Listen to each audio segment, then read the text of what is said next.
আজকে আমাদের crystal field থিওরির 11th ক্লাস। আমরা গতদিন ডিসকাস করছিলাম যে radii of transition metal ion সেটা কিভাবে ভ্যারি করে from left to right. 3D সিরিজের জন্য আমরা চেক করেছিলাম যে লেফট টু রাইটে কিভাবে চেঞ্জ হয় আর কি। আজকে যেটা করব সেটা হচ্ছে যে ওই একই রকম ভাবেই আমরা আরেকটা প্রপার্টি আর আরেকটা ফিজিক্যাল আর আরেকটা মানে প্রপার্টি আমরা চেক করব, দ্যাট ইজ হাইড্রেশন এনথালপি। এই থার্মোডাইনামিক্যাল প্রপার্টিটা আমরা চেক করব যে পিরিয়ডিক ট্রেনটা কেমন হাইড্রেশন এনথালপির 3D সিরিজের লেফট টু রাইটে গেলে। তো আমরা আগের দিন বলেছিলাম যে দুটো টপিক আমাদের আছে, একটা হচ্ছে আয়নিক রেডিয়াই আর একটা হচ্ছে হাইড্রেশন এনথালপি। এই দুটো টপিকের মধ্যে একটা টপিক চলে আসে, মানে খুবই ইম্পর্টেন্ট একটা টপিক, প্রায় মানে যে কোনো একটা অল্টারনেট ইয়ারগুলোতে আসে আর কি। ঠিক আছে, তো আজকে আমরা যেটা শুরু করব সেটা হচ্ছে হাইড্রেশন এনথালপি। হ্যাঁ, তো হেডিং দাও।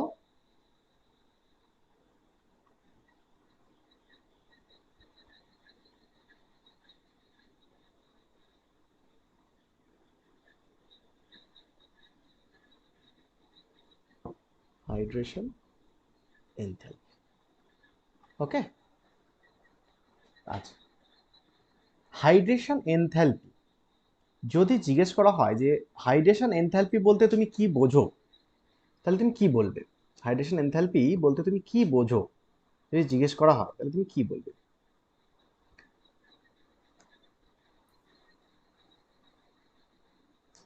হুম। 1 mole of gaseous and dilution, hmm, number of energy released. পরিষ্কার করে বলো।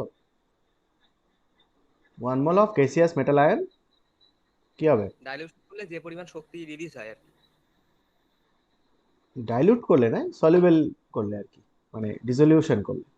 ডিসলিউশন করলে সলভেন্ট মলিকুল, মানে সলভেন্ট মলিকুল এখানে ওয়াটার, এই ওয়াটার কি করবে না, তাকে তাকে হাইড্রেট করবে বা সলভেট করবে, করে আলটিমেটলি মেটাল আয়নকে কি করবে, স্টেবিলাইজ করবে, এবং তার দরুন যে অ্যামাউন্ট অফ এনার্জি রিলিজ হবে সেই রিলিজিং এনার্জিটাকে বলা হচ্ছে হাইড্রেশন এনথালপি। তার মানে মেটাল গ্যাসিয়াস মেটাল আয়নকে তুমি জলে চুবিয়ে দাও, তাহলে 1 মোল পরিমাণ গ্যাসিয়াস মেটাল আয়নকে জলে চুবিয়ে দিলে যে পরিমাণ এনার্জি রিলিজ হয় সেটাকেই বলা হয় হাইড্রেশন এনথালপি। ওকে, তাহলে সহজ সরলভাবে এটাকে বলা যায়। নেক্সট যেটা আমাকে তাহলে এখানে যদি ইকুয়েশন বলা হয়, তাহলে ইকুয়েশন হচ্ছে যে আমরা একটা গ্যাসিয়াস মেটাল আয়ন Mn+, এবার সেখানে যদি, আচ্ছা M প্লাস বলি, এটা যেমন দুটো একই হয়ে যাচ্ছে, M প্লাস প্লাস NH2O কি হবে, ধরো মনে করো N খানা H2O একে ঘিরে ধরেছে, তাহলে কি হবে, MH2O হোল N M+। ওকে, এটা হবে। এই যে ঘটনাটা হলো এটাকে বলা হয় হাইড্রেশন, বা এই কন্ডিশন, এই যে ছবিটা তুমি দেখতে পাচ্ছ এটাকে বলা হয় হাইড্রেটেড মেটাল আয়ন।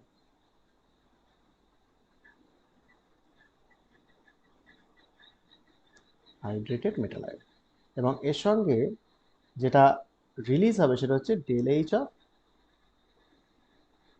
হাইড্রেশন, যেট ইজ কল্ড হাইড্রেশন এনথ্যালপি। এবার দেখো তাহলে হাইড্রেশন এনথ্যালপি রিলিজ হচ্ছে, তাহলে এটা রিলিজিং এনার্জি, তার মানে এটা হচ্ছে একটা negative quantity. Negative quantity release হচ্ছে মানে, আচ্ছা তাহলে বলো যে এই যে হাইড্রেশন এনথ্যালপিটা রিলিজ হচ্ছে, এটা প্রত্যেকটা মেটাল আয়নের জন্য কি একই হবে?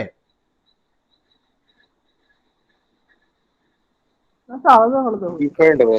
ডিফারেন্ট হবে। তাহলে এখন প্রশ্ন হচ্ছে যে এই যে ডিফারেন্ট হয় হাইড্রেশন এনথ্যালপিটা রিলিজ, তাহলে এটা কিসের উপর ডিপেন্ড করে, মানে যে কারোর বেশি হবে কারোর কম হবে নিশ্চয়ই, তাহলে এটা সাইজের উপরে। সাইজ অফ মেটাল আয়নের উপরে। আর চার্জ ডেনসিটি।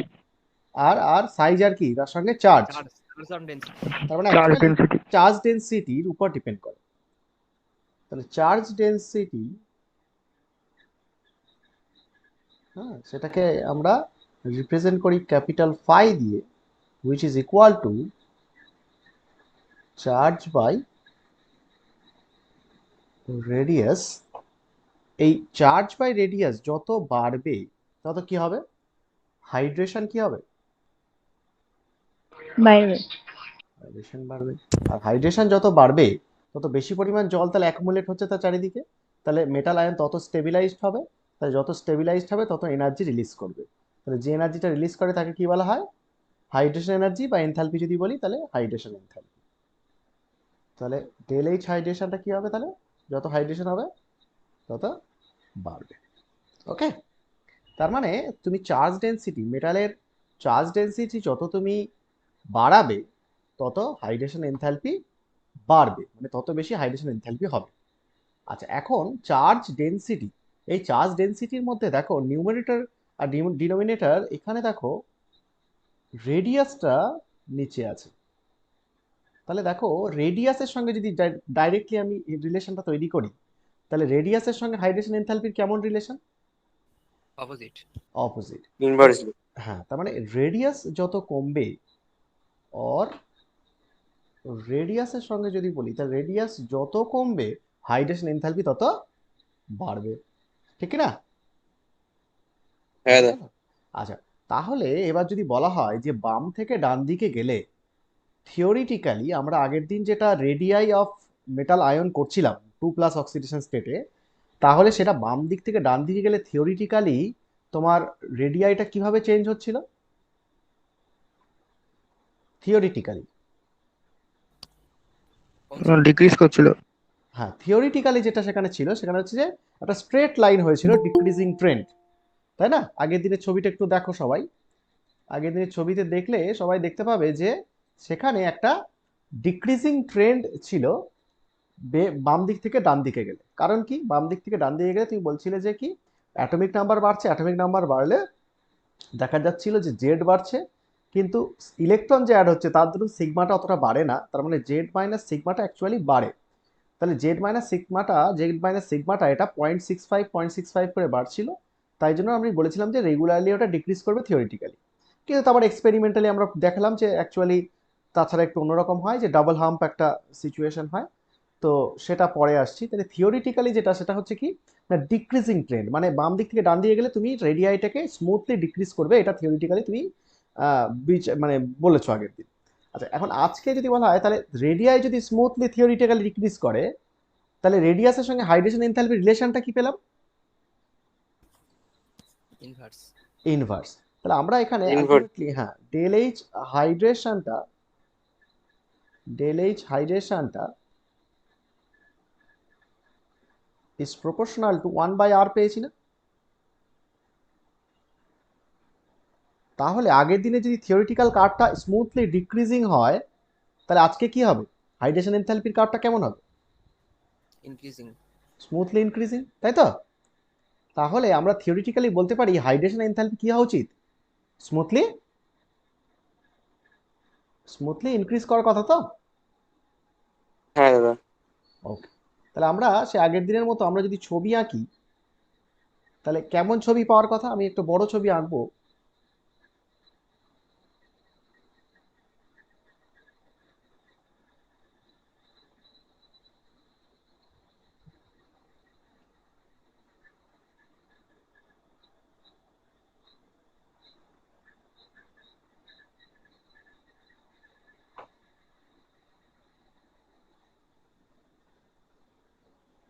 আচ্ছা, এদিকটা আমার কি হচ্ছে? এদিকটা হচ্ছে হাইড্রেশন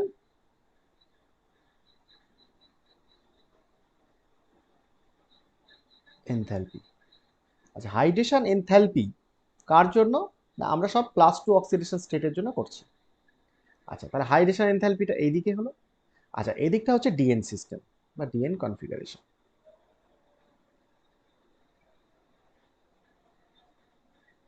ডিএন কনফিগারেশন।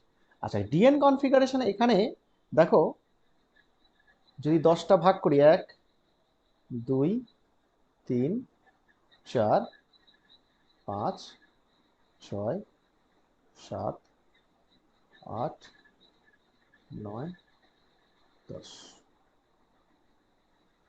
আচ্ছা, তাহলে দেখো এটা হচ্ছে D0, এটা D1, এটা D2, এটা D3, এটা D4, এটা D5, D6, D7, D8, D9, D10। ওকে, তাহলে এখন তোমার যদি বলা হয় তাহলে থিওরিটিক্যাল কার্ভটা কি হওয়া উচিত? থিওরিটিক্যাল কার্ভটা তুমি বলছো না স্ট্রেট লাইন হবে, ইনক্রিজিং ইনক্রিজিং।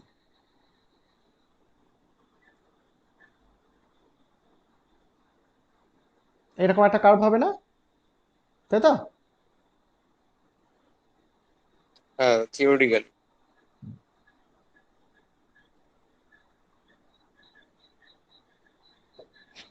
তা এটা হচ্ছে থিওরিটিক্যাল।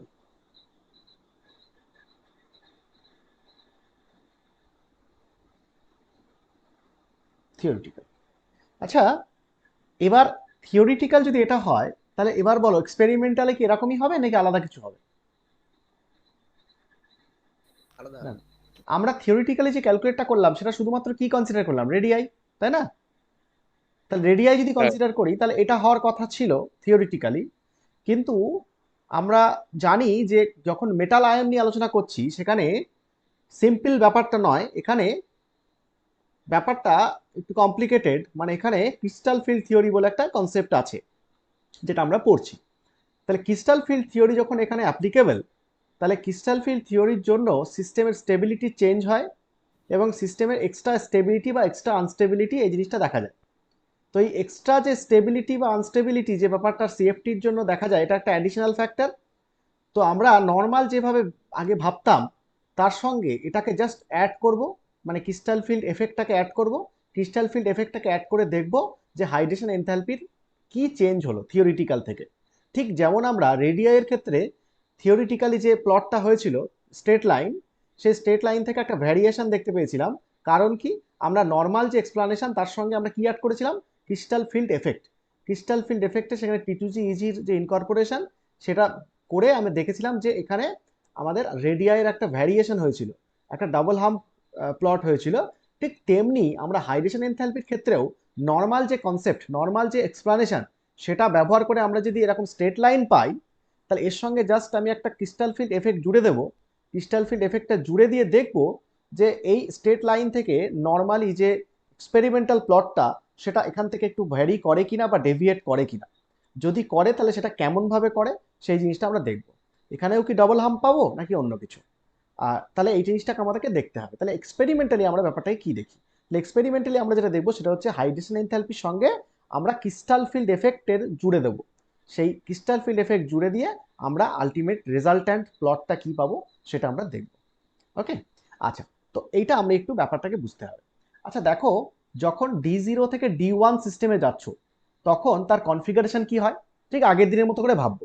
তাহলে কনফিগারেশন কি হয় D1 সিস্টেমে? T2G1 EG0। T2G1 EG0। T2G1 EG0। আচ্ছা, T2G1 EG0 এই যে যদি হয় তাহলে ইলেকট্রনটা কোথায় ঢুকলো? T2G-তে। তাহলে T2G-তে। তাহলে T2G-তে ঢুকলে সিএফএসি কত হয়? এক্ষেত্রে সিএফসি কত হলো? -4। Minus -4 DQO। -4 ডিকিউ। তাহলে এইটা হচ্ছে এক্সট্রা স্টেবিলিটি না? এটা তো ক্রিস্টাল ফিল্ড স্টেবিলাইজেশন এনার্জি। তাহলে ফ্রি গ্যাসিয়াস আয়নের রেসপেক্টে এইটা আরো স্টেবল কতটা হলো সেইটা পরিমাপ।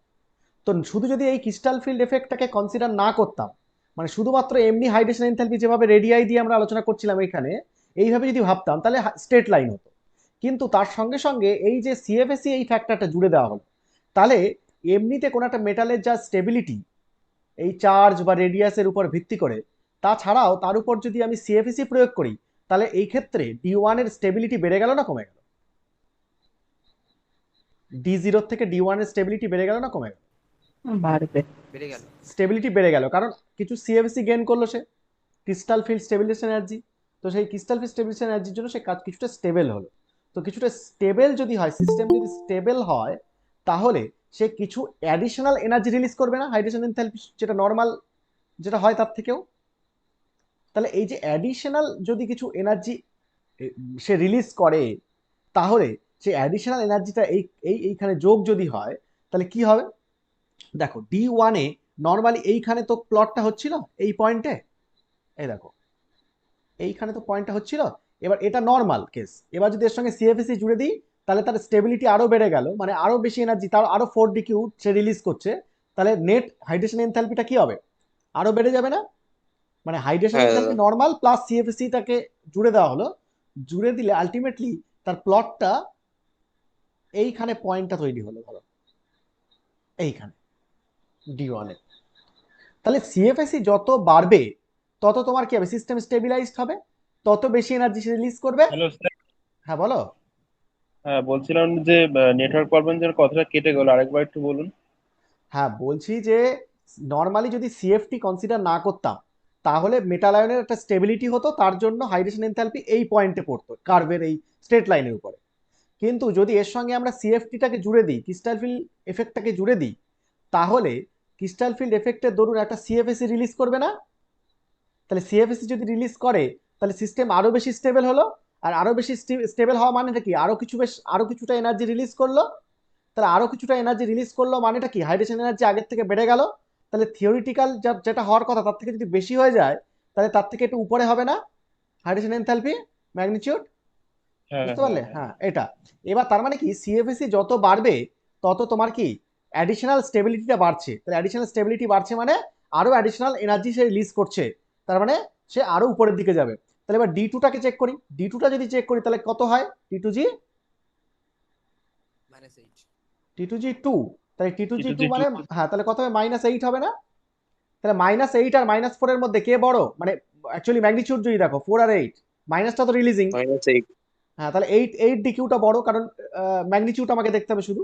হ্যাঁ মাইনাস মানে জাস্ট রিলিজিং, তাহলে 8 ডিকিউ রিলিজ করছে, তার আগেরটা 4 ডিকিউ রিলিজ করছিল, এখন 8 ডিকিউ রিলিজ করছে, তাহলে সিস্টেম আরো স্টেবল আর হবে। একটু উপরে বসবে। হ্যাঁ আরো স্টেবল যদি হয় তার মানে আরো বেশি এনার্জি রিলিজ করবে সে, তাহলে আরো বেশি এনার্জি রিলিজ করা মানে পয়েন্টটা কি হবে, D2 পয়েন্টটা আর একটু কি হবে, উপরের দিকে উপরে হবে, বসবে। আর একটু উপরে বসলো। ক্লিয়ার? আচ্ছা এবার যদি T2G3 করা হয় তাহলে কত হবে, 12 -12 তাহলে -12, তাহলে -12 হলে কি হবে, পজিশনটা কি হবে D3? বাড়বে আবার, তাহলে উপরে যাবে। 8-এর থেকে 12 হলো, আরো আরো বেড়ে গেল, তাহলে আরো স্টেবল হলো, আরো উপরে যাবে, আরো উপরে যাবে, তাহলে এটা হলো। আচ্ছা এবার D4-এ কি হবে, -6. আচ্ছা D4-এ কনফিগারেশন কি হবে সেটা আগে আমাকে বলো। দুটো হবে, একটা হাই স্পিন একটা লো T2G স্পিন। T2G3 EG1 হবে ফর হাই স্পিড, আর আর T2G4 EG0 for low speed. তাহলে দুটো কার্ভ হবে কি এক্ষেত্রে, তাহলে আগেরটা যেমন দুটো, হাই স্পিনটা তো আগে হ্যাঁ বলো। লো স্পিনটা কনসিডার করতে হবে তো, যেহেতু মানে এইচ2 রেসপেক্ট হচ্ছে। বললে কিন্তু ভুল বললে। আমরা এখানে তোমাদের প্রথমে আমি জিজ্ঞেস করলাম যে D4-এ কি হবে, তোমরা বলে দুটো কনফিগারেশন হবে, হাই স্পিন এবং লো স্পিন, ঠিক আছে। কিন্তু খেয়াল করো এখানে এই যে কমপ্লেক্সটা তৈরি হবে, এখানে কমপ্লেক্সে লিগ্যান্ড কে আছে, ওয়াটার। ওয়াটার কি হাই ধরনের স্পিন লিগ্যান্ড, হবে, সরি উল্টো বললাম। ওয়াটার কি ধরনের ligand, quick field weak field গান। তাহলে উইক ফিল্ড, হাই স্পিন দেখো। উইক ফিল্ড হলে কি হয়, হাই স্পিন। তাহলে হাইড্রেশন এনথালপির ক্ষেত্রে কিন্তু যেহেতু জল এখানে ইনভলভ, তাহলে এখানে আর লো স্পিন কখনোই হবে না, কারণ জল তো সবসময় উইক ফিল্ড। তাহলে জল উইক ফিল্ড যদি হয় তাহলে সেখানে আমাকে কি করতে হবে, আমাকে এখানে এটাকে সবসময় কি হাই স্পিন কনসিডার করতে হবে। তাহলে হাই স্পিন যদি কনসিডার করতে হয় তাহলে আমরা এখানে একটাই কনফিগারেশন লিখবো, তো আমাদের লো স্পিনের কোনো কনসেপ্ট এখানে নেই, তাহলে দুটো কার্ভ কিন্তু হবে না, একটাই কার্ভ হবে। তাহলে কত হবে, T2G3 EG1, এটাই হবে না হাই স্পিন অলওয়েজ। হ্যাঁ দাদা। তাহলে হ্যাঁ এটা দাদা। এটা যদি হয় তাহলে T2G3 EG1 যদি হয় তাহলে সিএফএসি কত হচ্ছে, -6 ডিগ্রি -6 ডিগ্রি। আচ্ছা আগের থেকে কমে গেল না বেড়ে গেল, কমে যাবে।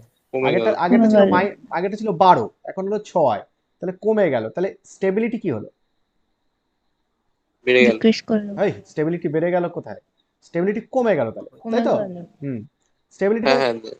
স্টেবিলিটি কমে গেল, তাহলে যত সিএফএসি কম স্টেবিলিটি কম, তাহলে সিএফসি কমে গেল মানে স্টেবিলিটি কমে গেল, স্টেবিলিটি কমে গেল মানে রিলিজিং এনার্জি কমে গেল। তো রিলিজিং এনার্জি যদি কমে যায় তার মানে হাইড্রেশন এনথালপি কি হলো, আগের থেকে কমে গেল। তাহলে হাইড্রেশন এনথালপি তার মানে কি হবে, D4 এ যদি এইখানে হয় এর থেকে অ্যাডিশনাল একটা পেয়েছে কিন্তু ওর থেকে কম, তার মানে এরকম একটা জায়গা হবে না? মানে থিওরিটিক্যাল কার্ভের ওপরে তো হবেই, কারণ অ্যাডিশনাল একটা স্টেবিলিটি তো পাচ্ছে সে, তার জন্য সে ওপরে হবে। কিন্তু কতটা ওপরে হবে, এই আগেরটার ওপরে হবে না নিচে হবে? আগেরটা নিচে হবে, কারণ আগেরটায় 12 ডিকিউ হয়েছিল, এখন 6 ডিকিউ। তাহলে আগেরটা ততটা যতটা স্টেবল হয়েছিল এখনটা ততটা স্টেবল হয়নি, তার মানে ওর নিচে থাকবে। তাহলে এইরকম হলো। তাহলে এই জায়গায় প্লটটা হলো D4। আচ্ছা D5-এ কি হবে? দাদা একটা কথা, T2G3 ওই EG2। হ্যালো হ্যালো দাদা, হ্যাঁ বলো।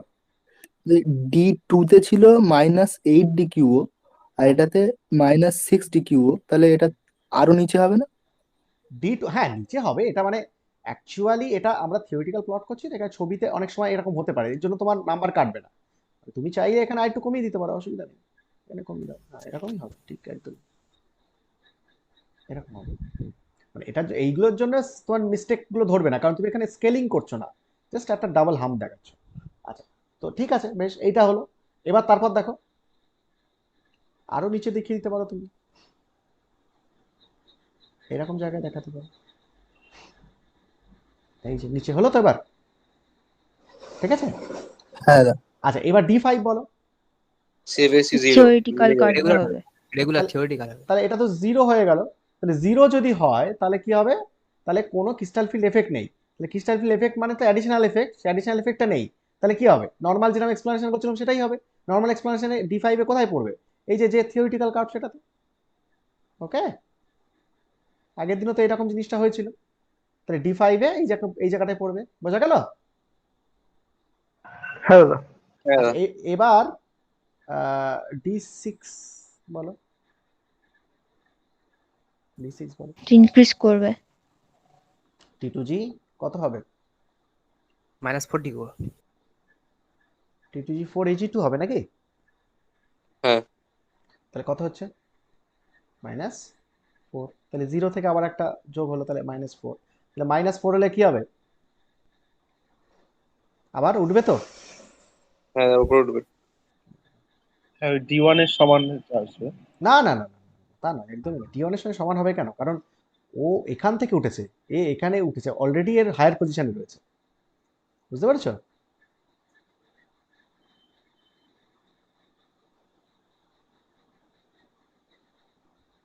এইরকম, এটা দেখার দরকারই নেই তোমার যে কতটা কার এর এর উপরে নিচে, কারণ তুমি এখান থেকে এই তুলেছো, এখান থেকে ততটাই যদি তোলো তাহলে কি ওটা ওর নিচে হয় কখনো, বুঝতে পেরেছো? হ্যাঁ বুঝতে পারছি। হ্যাঁ, তাহলে এবার দেখো, তাহলে এটা হচ্ছে D6 হয়ে গেল। আচ্ছা D7 বলো। -8। T2G5 তাই তো? তাহলে T2G5 যদি হয় তাহলে -8, তাহলে -8 হলে কি হবে, আরো উপরে উঠবে, তাহলে আরো উপরে উঠে গেল, -8। আচ্ছা এবার D9, এই না কি হলো, এটা কোনটা করলাম, ও সরি D7 হতো এটা না, এটা D7। আচ্ছা D7 তাহলে 7-এর সোজা এইরকম উঠলো।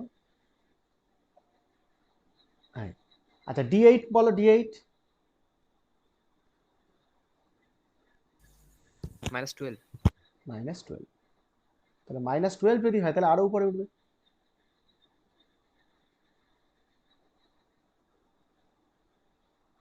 -12। ওকে, আচ্ছা এবার D9।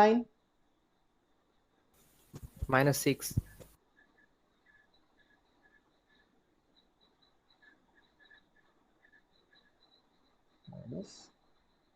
-6, তাই তো? T2G6 EG3-তে -6 এটা বলছে, তাই তো? তাহলে কি হবে,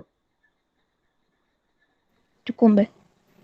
কমবে, তাই তো? মানে তুমি বলতে চাইছো তাহলে এইরকম একটা জায়গায় হবে, এরকম একটা জায়গা হবে, তাই তো? হ্যাঁ দাদা। হ্যাঁ। আহ, কিন্তু এই জায়গাটায় হয় না, ডিক্রিজ করবে বলছো, কিন্তু এই জায়গাটা হয় না। অ্যাকচুয়ালি যেটা হয় সেটা হচ্ছে এটা আরো উপরে ওঠে, এটা আরো উপরে ওঠে, অ্যাকচুয়ালি। কিন্তু আমরা যে এতক্ষণ এক্সপ্লানেশনটা দিলাম তাতে করে কি যাচ্ছে, যে D9 এর ক্ষেত্রে D8 এর থেকে কি হওয়ার উচিত ছিল, নিচে যাওয়ার কথা ছিল, কারণ CFSE কি হয়েছে, CFSE কমেছে না বেড়েছে আগের থেকে? কমে গেছে। কমেছে। তাহলে ওটা নিচে হওয়ার কথা D8 এর থেকে, কিন্তু দেখা যায় কি D8 এর থেকে ওপরে চলে যায় D9। এই ইজিটা আনসিমেট্রিক্যাল বেশি তার জন্য।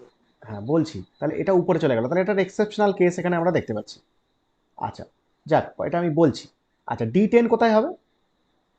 রেগুলার। রেগুলার মানে D10 এ তো আমার 0 CFSE, তাহলে আমাদের যেটা এখানে যে প্লটে যেটা আসে সেটাই হবে। ওকে, তাহলে আমাদের যদি আমরা এটাকে পুরোটা কানেক্ট করি তাহলে কি দাঁড়ায়,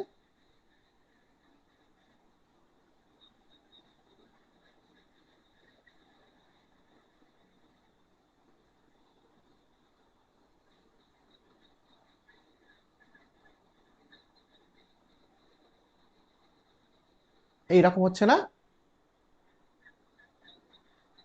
হুম, হ্যাঁ এরকম হয়। তাহলে এইটা হয়ে গেল এক্সপেরিমেন্টাল।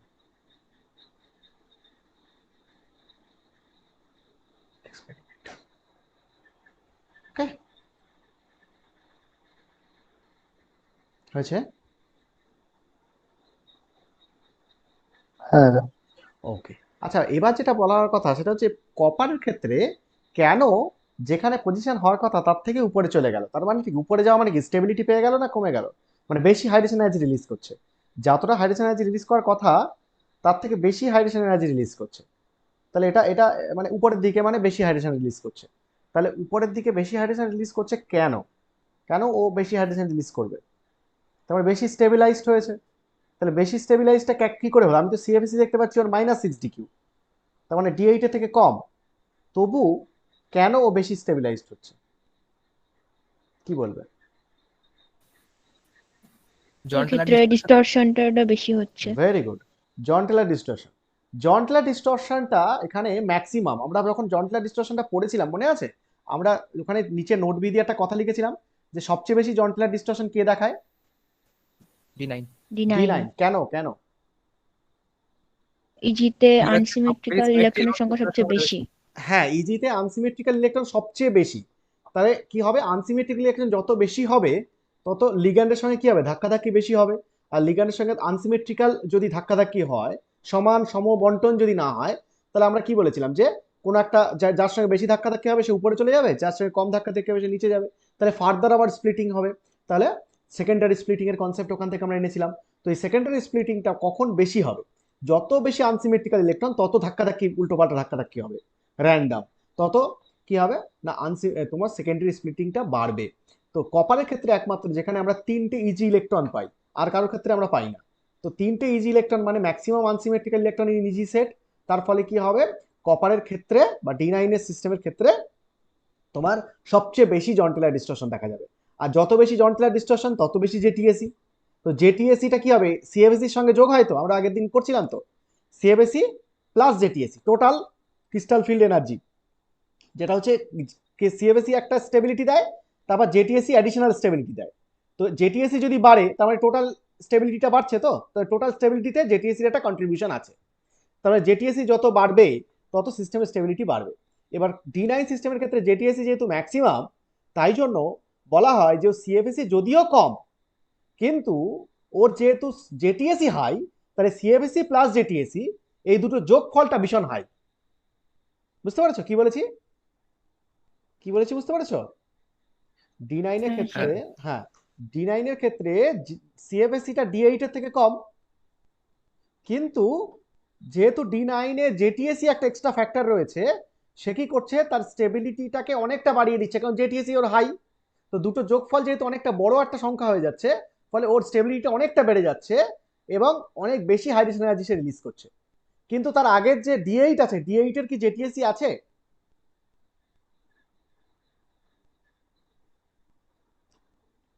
D8 এর না দাদা। D8 এর T2G6 EG2, তাহলে পুরোটাই তো সিমেট্রিক্যাল। তাহলে পুরোটা যদি সিমেট্রিক্যাল হয় জেটিএসি 0, তাহলে ওর স্টেবিলিটিটা কে দিচ্ছে শুধুমাত্র? CFSE, CFSE। শুধু CFSE। আর D9 কি থেকে পাচ্ছে stability? CFSE plus JTSE plus high JTSE, তো দুটো মিলিয়ে যোগফলটা অনেক বেশি, ফলে তার স্টেবিলিটি অনেকটাই বেড়ে যাচ্ছে। তো স্টেবিলিটি যেহেতু অনেকটাই বেড়ে যাচ্ছে, তাহলে অনেক লার্জ অ্যামাউন্ট হাইড্রোজেন এনথালপিও রিলিজ করছে, এবং সেটা D8 এর থেকে বেশি। তাই জন্য ওর পজিশনটা হাইড্রোজেন এনথালপি পজিশনটা D8 এর উপরে চলে গেল। বুঝতে পেরেছো? তার মানে তুমি যখন এই পয়েন্টটাকে কনসিডার করছিলে তখন শুধুমাত্র CFSE কনসিডার করছিলে, কিন্তু এখানে যখন কনসিডার করছো তখন কি কনসিডার করছো? CFSE প্লাস JTSE JTSE, কিন্তু D8 এর ক্ষেত্রে JTSE 0, তাহলে অনলি CFSE, তাই জন্য এখানে ফ্যাক্টরটা উইক। ওকে, তাই জন্য কার্ভটা দেখো এই জায়গাটা একটা এক্সেপশনালি কপার 2+ বা D9 সিস্টেমের ক্ষেত্রে তোমার এক্সেপশনালি ওটা কি হাই পিকে চলে গেল। এইটা কিন্তু অনেকে মানে এই জায়গাটায় মানে ভুল করতে পারে, বা এটা ভালো করে জানতে হবে, তাহলে পরীক্ষার সময় কিন্তু এই জায়গাটা ভুল হবে না। কারণ মাস্টার এই জায়গাটাই খেয়াল করে যে তুমি কিরকম আঁকছো, এই জায়গাটায় তুমি কিরকম বসাচ্ছ। অনেকে তাড়াহুড়ো করতে গিয়ে এখানে বসিয়ে দেবে নিচে, সেটা তাহলে ভুল হয়ে যাবে কার্ভটা। বুঝতে পেরেছো? তাহলে যখন আঁকবে তখন এইগুলার এই যে এইগুলো আর দেখানোর দরকার নেই, শুধুমাত্র যেটা অ্যাকচুয়াল সেটা। ওকে, হাই JTSE। তাহলে কার্ভটা সবাই এঁকে নাও। আঁকা হয়েছে? সবাই এঁকে নিয়েছিলে নাকি হ্যাঁ রাখা হয়েছে। সবার? না দাদা। আঁকো আঁকো, আঁকা হয়ে গেলে বলবে।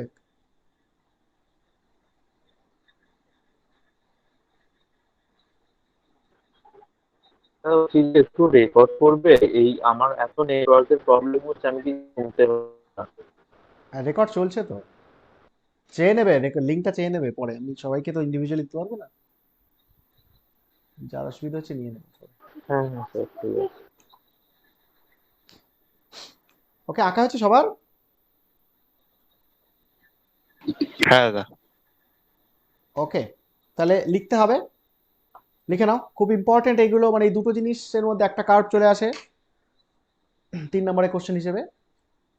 তাহলে লেখো, দেখো H2O is a weak field ligand, দেখো H2O is a weak field ligand,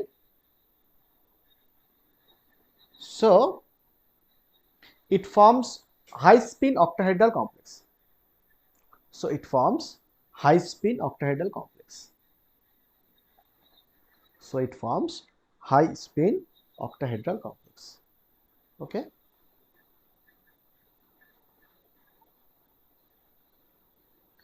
full stop. প্যারা চেঞ্জ করো, দেখো hydration energy is the amount of energy released, hydration energy is the amount of energy released, hydration energy is the amount of energy released when 1 gram mole gaseous cation, when 1 gram mole gaseous cation is solvated, sir amount of energy তারপর আচ্ছা তন্নিতা join করেছো?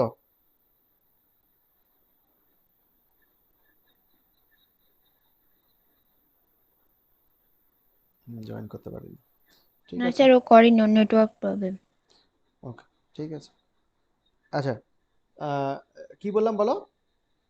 Hydration energy is released, hydration energy is the amount of energy released when 1 gram mole gaseous cation is solvated in H2O, in H2O, solvated in H2O. Okay, full stop.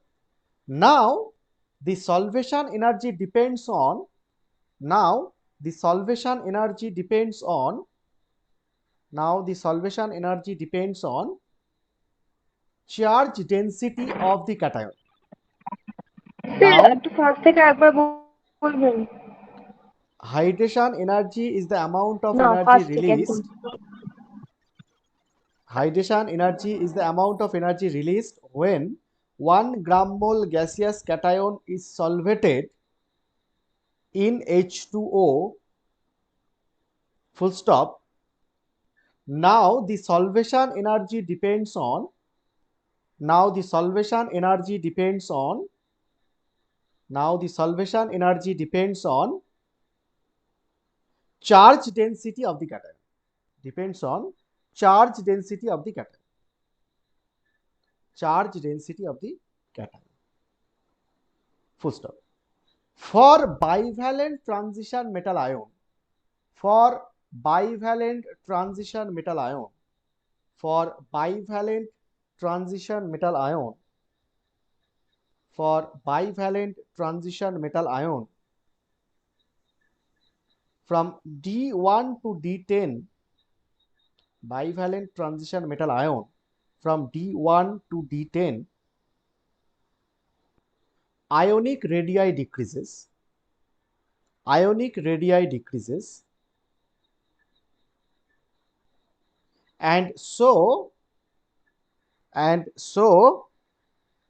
it is expected that, and so it is expected that hydration enthalpy smoothly increases. It is expected that hydration enthalpy smoothly increases. Hydration enthalpy smoothly increases. ঠিক আছে? Hydration enthalpy smoothly increases. হয়েছে?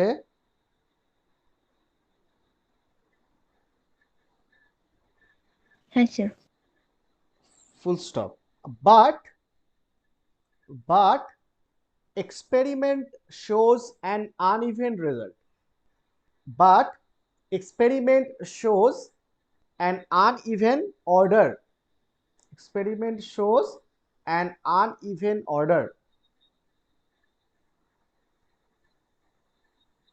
Uneven result. Okay? প্যারা change করো, প্যারা change করে লেখো যে in H2O medium, in H2O medium, bivalent metal ions, in H2O medium, bivalent metal ions are solvated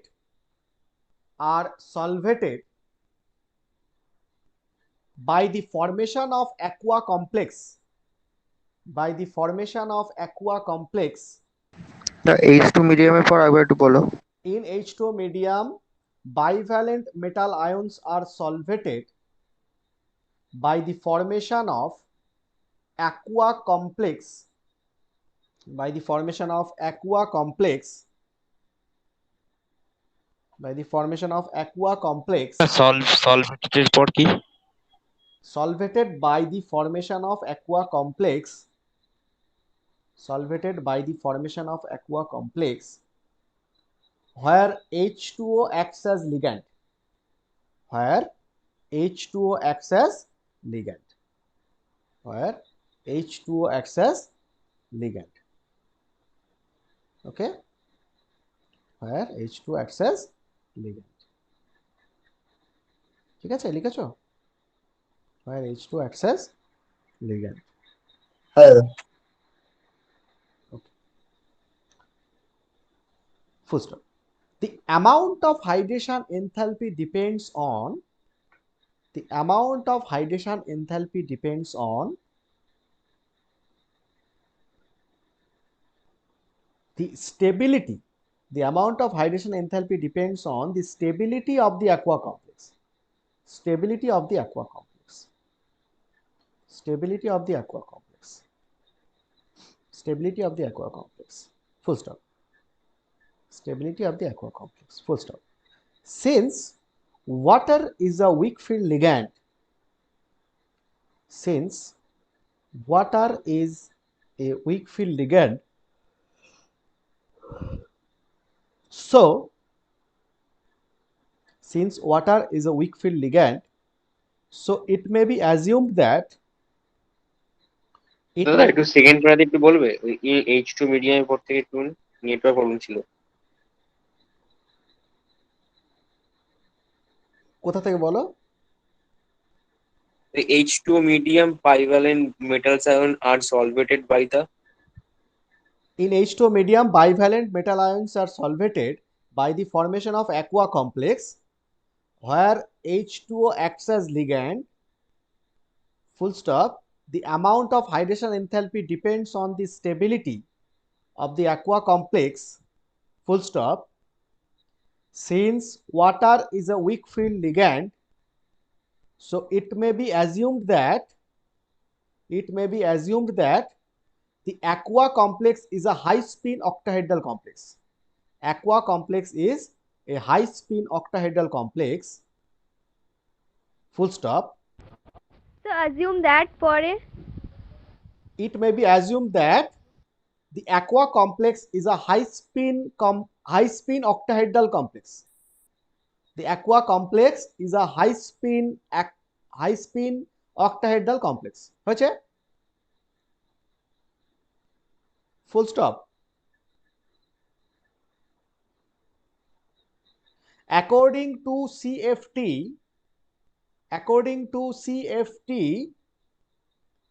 the metal d orbital, according to CFT, the metal d orbital lost its degeneracy,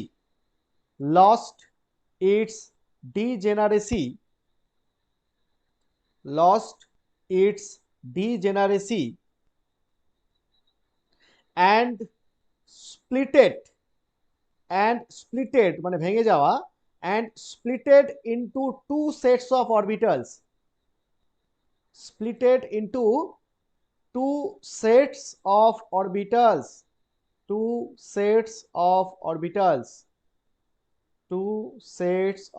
orbitals. Okay, হ্যাঁ দাদা হ্যাঁ। two sets of orbitals, that is T2g and Eg, that is T2g and Eg, that is T2g and Eg. হয়েছে? হ্যাঁ দাদা। Full stop. হ্যাঁ দাদা। Now the observed result shows that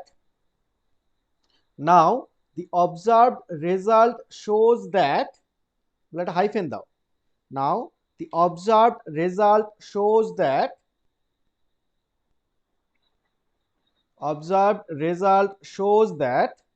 হয়েছে? shows that বলে একটা হাইফেন দাও, দিয়ে নিচে 1 নম্বর দাও, দিয়েছো? হাইফেন দিয়ে নিচে 1 নম্বর।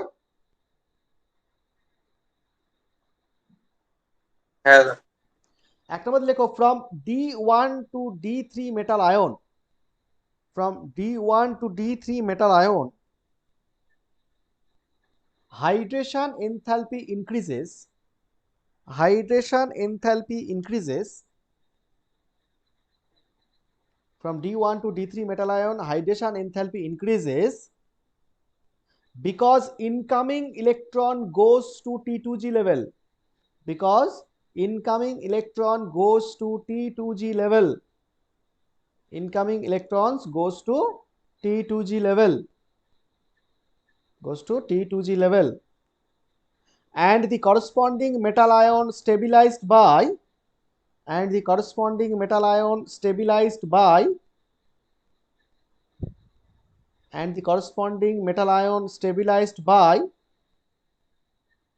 minus 4 dQO, comma, metal ion metal ion সিমিটাল ion stabilized by minus 4 dQO, comma, minus 8 dQO and minus 12 dQO, sir -4 DQ ওর পরে কিছু শোনা যাচ্ছে না। minus 4 dQO, comma, minus 8 dQO and minus 12 dQO respectively. হয়েছে? ব্র্যাকেটে লেখো CFAC দিয়ে ফুল স্টপ দাও।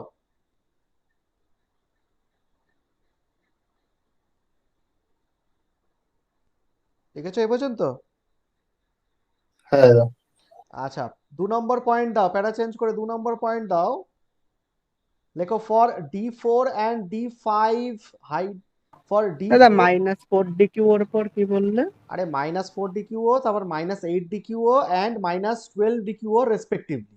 ওই যে D1 D2 D3 তাদের CFSE -4 DQO, -8 DQO and -12 DQO respectively ব্র্যাকেটে CFSE, ফুল স্টপ। হয়েছে?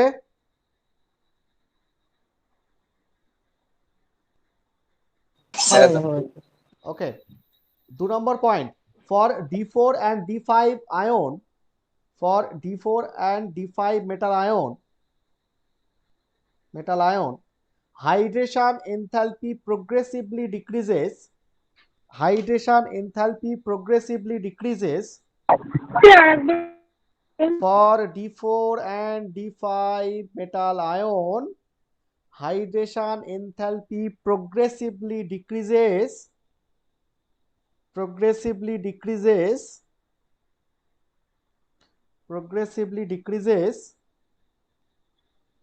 because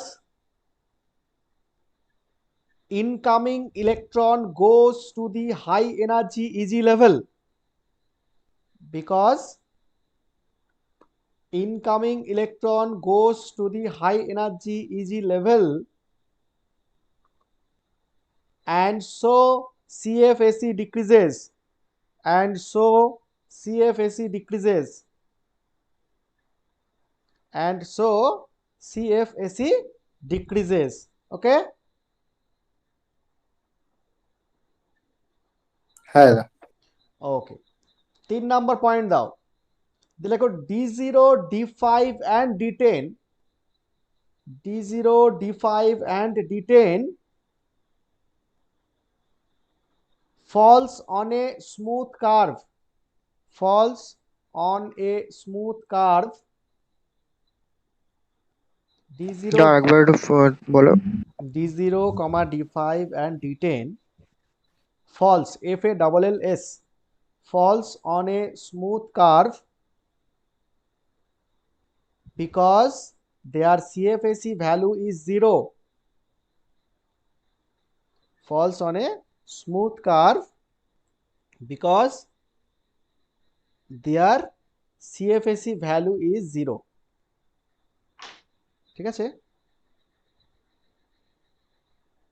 Sir, because Their CFSE value is 0. Because their CFSE value is 0. Okay? yes, sir. Okay. হ্যাঁ 4 number point. From D6 to D8, from D6 to D8, metal ion, from D6 to D8 metal ion, similar order of hydration enthalpy observed, similar order of hydration enthalpy observed, similar order of hydration enthalpy observed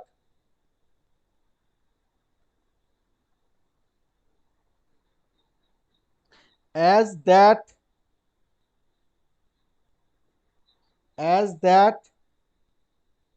in D1 to D3, as that in D1 to D3.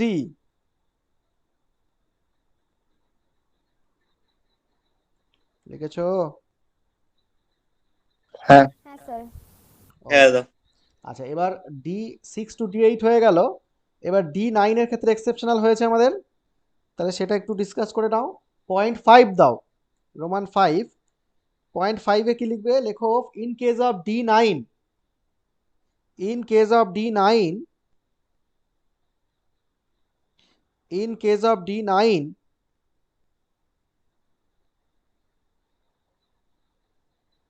in case of D9, though Eg level contains, though Eg level contains, THOUGH, though Eg level contains 3 electrons, 3 electrons, 3 electrons, hydration enthalpy increases, hydration enthalpy increases in spite of decrease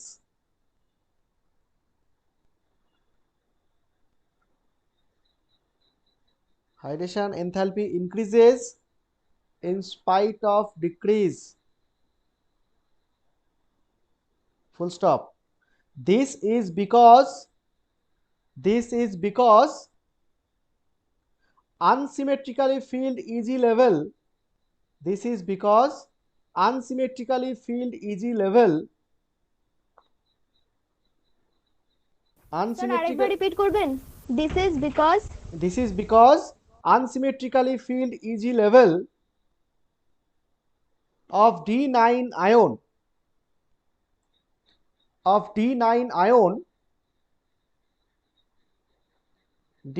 ion participate in strong John Taylor distortion,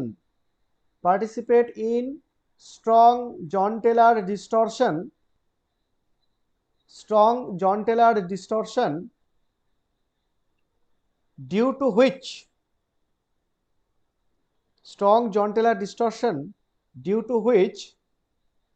it gets extra stability বা it gets extra stabilization energy,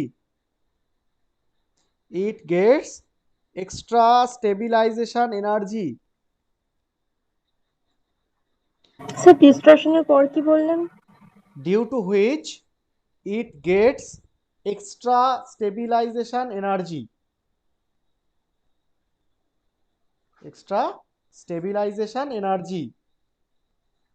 শুনতে পেয়েছো? হ্যাঁ তাহলে এটা হয়ে গেল।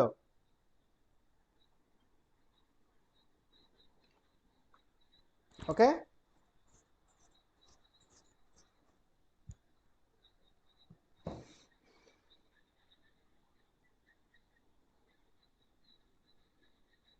আচ্ছা বেশ, তাহলে আমাদের এই যে পিরিয়ডিক ভেরিয়েশন ছিল আয়নিক রেডিয়াই এবং হাইড্রেশন এনথালপি, এই দুটো জিনিস হয়ে গেল কিন্তু। আচ্ছা এইবার আমরা একটা নতুন টপিক শুরু করব এবং ভীষণ ভীষণ ইম্পর্টেন্ট, সেটা হচ্ছে স্পাইনাল। এই স্পাইনাল বলে একটা টপিক আমাদের আছে, এই টপিকটা ভীষণ ভীষণ ইম্পর্টেন্ট তোমাদের একাডেমিকে এবং কম্পিটিটিভ এক্সামে তো ভীষণ ভীষণ ইম্পর্টেন্ট। তুমি যেখানেই যা পরীক্ষা দিতে যাও না কেন, চাকরির পরীক্ষা বলো বা এমএসসি এন্ট্রান্স বলো, যাই বলো না কেন, তুমি সব জায়গায় স্পাইনালের কোশ্চেন পাবেই পাবে, ঠিক আছে? একটা করে কোশ্চেন থাকলেও থাকবে এবং তোমাদের পরীক্ষায় তো সেমিস্টারের পরীক্ষাতেও থাকবেই। তো স্পাইনাল এই যে টপিকটা, এটা খুব ইম্পর্টেন্ট, ওই জন্য সবাইকে ক্লাসে থাকতে বলেছিলাম। তো শুরু করা যাক। স্পাইনাল,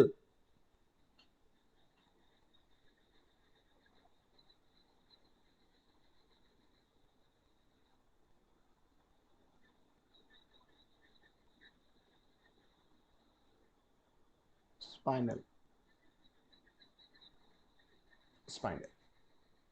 SPINEL, স্পাইন, ঠিক আছে? হেডিং দিয়েছো?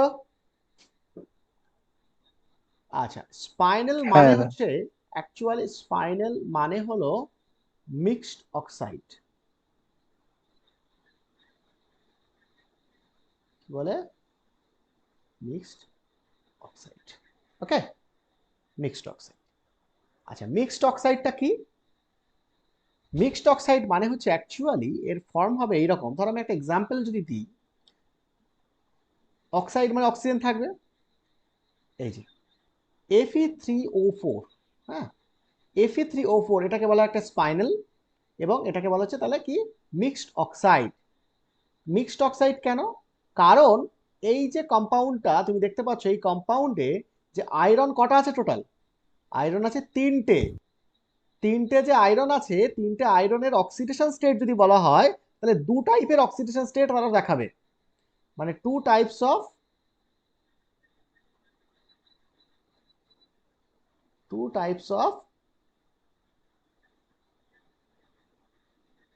Oxidation state. কি কি? একটা হচ্ছে Fe2 and Fe3। ওকে, এই দুই ধরনের অক্সিডেশন স্টেট ওয়ালা মেটাল এখানে আছে। ওই তিনটে যে আয়রন, সেখানে দুই ধরনের অক্সিডেশন স্টেট অফ মেটাল থাকবে। ঠিক আছে, ধরো দুটো +3 থাকবে, একটা +2 থাকবে, এরকম। ঠিক আছে, তার মানে মিক্সড অক্সাইড মানে হচ্ছে দুটো রকমের অক্সিডেশন স্টেটওয়ালা মেটাল এবং তার অক্সাইড, দ্যাট ইজ স্পাইনাল। বোঝা গেল প্রাথমিক যে জিনিসটা। ধরো আর একটা যদি এক্সাম্পল নিই, ধরো আর একটা এক্সাম্পল হচ্ছে, ধরো NiFe2O4, এখানে মেটাল দুটো আলাদা, তাহলে এখানেও সে একই গল্প, 2 টাইপস অফ অক্সিডেশন স্টেট থাকবে। কি কি? একটা হচ্ছে নিকেল 2, কারণ নিকেল 3 হয় না, অ্যান্ড আর একটা টাইপ হচ্ছে আয়রনের ক্ষেত্রে আয়রন 3। তার মানে দু রকমের অক্সিডেশন স্টেট থাকবে, একটা হাই অক্সিডেশন স্টেট, একটা লো অক্সিডেশন স্টেট ওয়ালা মেটাল এবং তার অক্সাইড, তাকে বলা হয় স্পাইনাল। ক্লিয়ার? দেখো এবার তোমার প্রশ্ন হচ্ছে যে এই যে একটা কম্পাউন্ডে Fe3O4 যে কম্পাউন্ডটা তুমি দেখতে পাচ্ছ, সেখানে দু রকমের মেটাল আছে, Fe2 আছে আবার Fe3ও আছে। এখন প্রশ্ন হলো তাহলে এদের যে এই যে Fe3O4, এদের জিওমেট্রি কেমন হয়? তো আমরা এবার ওই জিওমেট্রিটা কেমন হয় সেটা নিয়ে যদি একটু কথা বলি।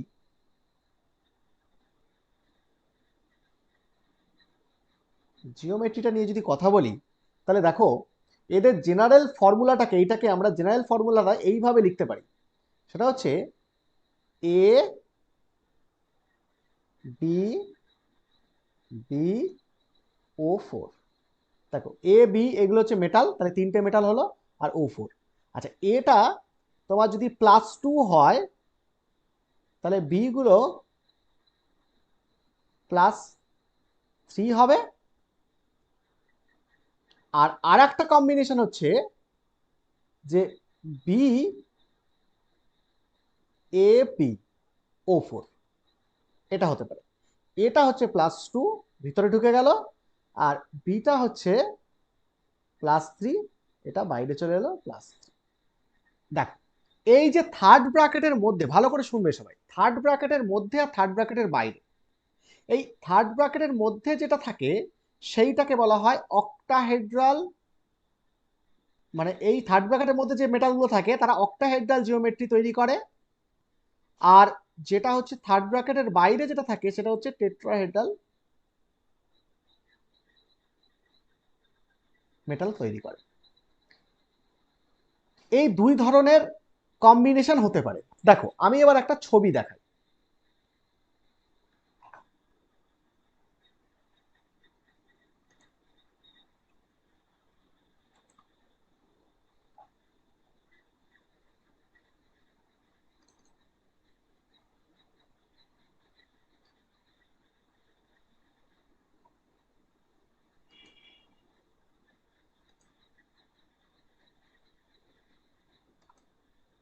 দেখতে পাচ্ছ সবাই?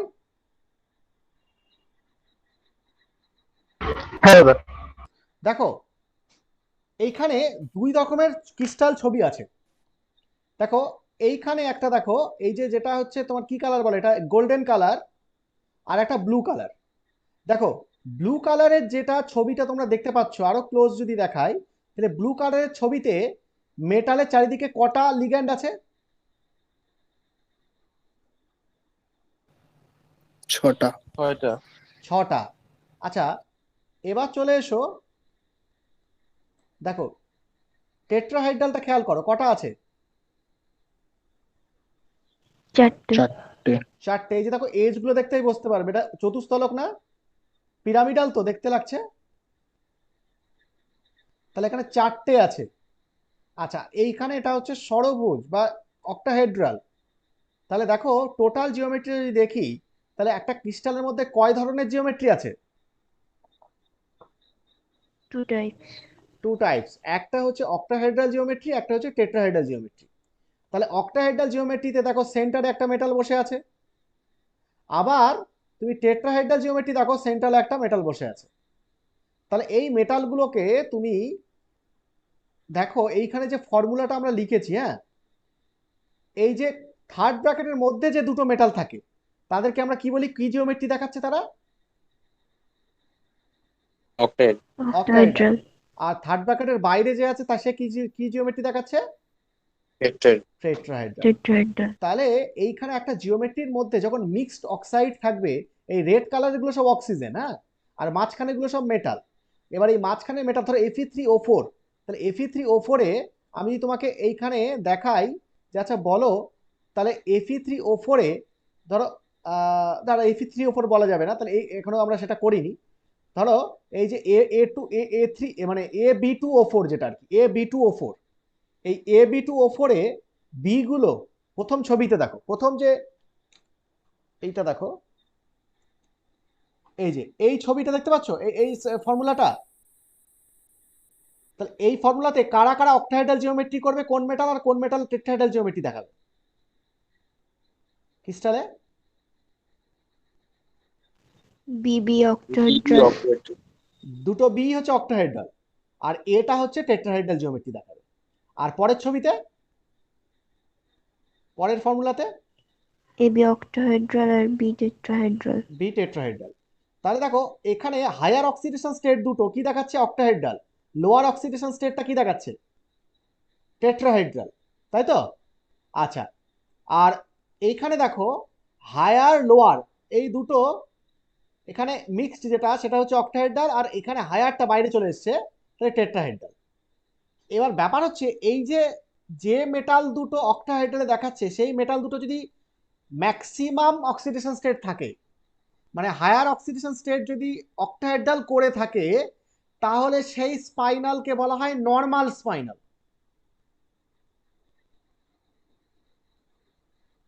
নর্মাল স্পাইনাল, বুঝতে পারছো? আর যদি কোনো কারণে এইটা ইন্টার কনভার্ট হয়, মানে হাইটা নর্মালিটা একবার বলো। মানে যদি দেখা যায় যে হাইয়েস্ট অক্সিডেশন স্টেট দুটোই অক্টাহেড্রাল করে আছে, এই যেমন প্রথম ফর্মুলাতে হাইয়েস্ট দুটো অক্সিডেশন স্টেটই দেখো অক্টাহেড্রাল করে আছে, তাই না? আর টেট্রাহেড্রালে কে আছে? লোয়েস্টটা, তাই তো? তাহলে লোয়েস্টটা যদি টেট্রাহেড্রালে থাকে আর হাইয়েস্টটা যদি অক্টাহেড্রালে থাকে, তাহলে সেই স্পাইনালকে বলা হবে নর্মাল স্পাইনাল। আচ্ছা, আর যদি উল্টো হয়, কোনো কারণে হাইয়েস্ট অক্সিডেশন স্টেটটা বাইরে চলে আসে টেট্রাহেড্রালে, যেমন পরের ছবিটা দেখো, হাইয়েস্ট অক্সিডেশন স্টেটটা কোথায় চলে এসছে? বাইরে না? টেট্রাহেড্রাল করে তো, আর একটা লোয়েস্ট ভিতরে চলে গেল, তার মানে এইখানে একটা এক্সচেঞ্জ হলো, that is called inverted spinel. তাহলে এই রকম যদি হয় তাকে আমরা কি বলবো? Inverted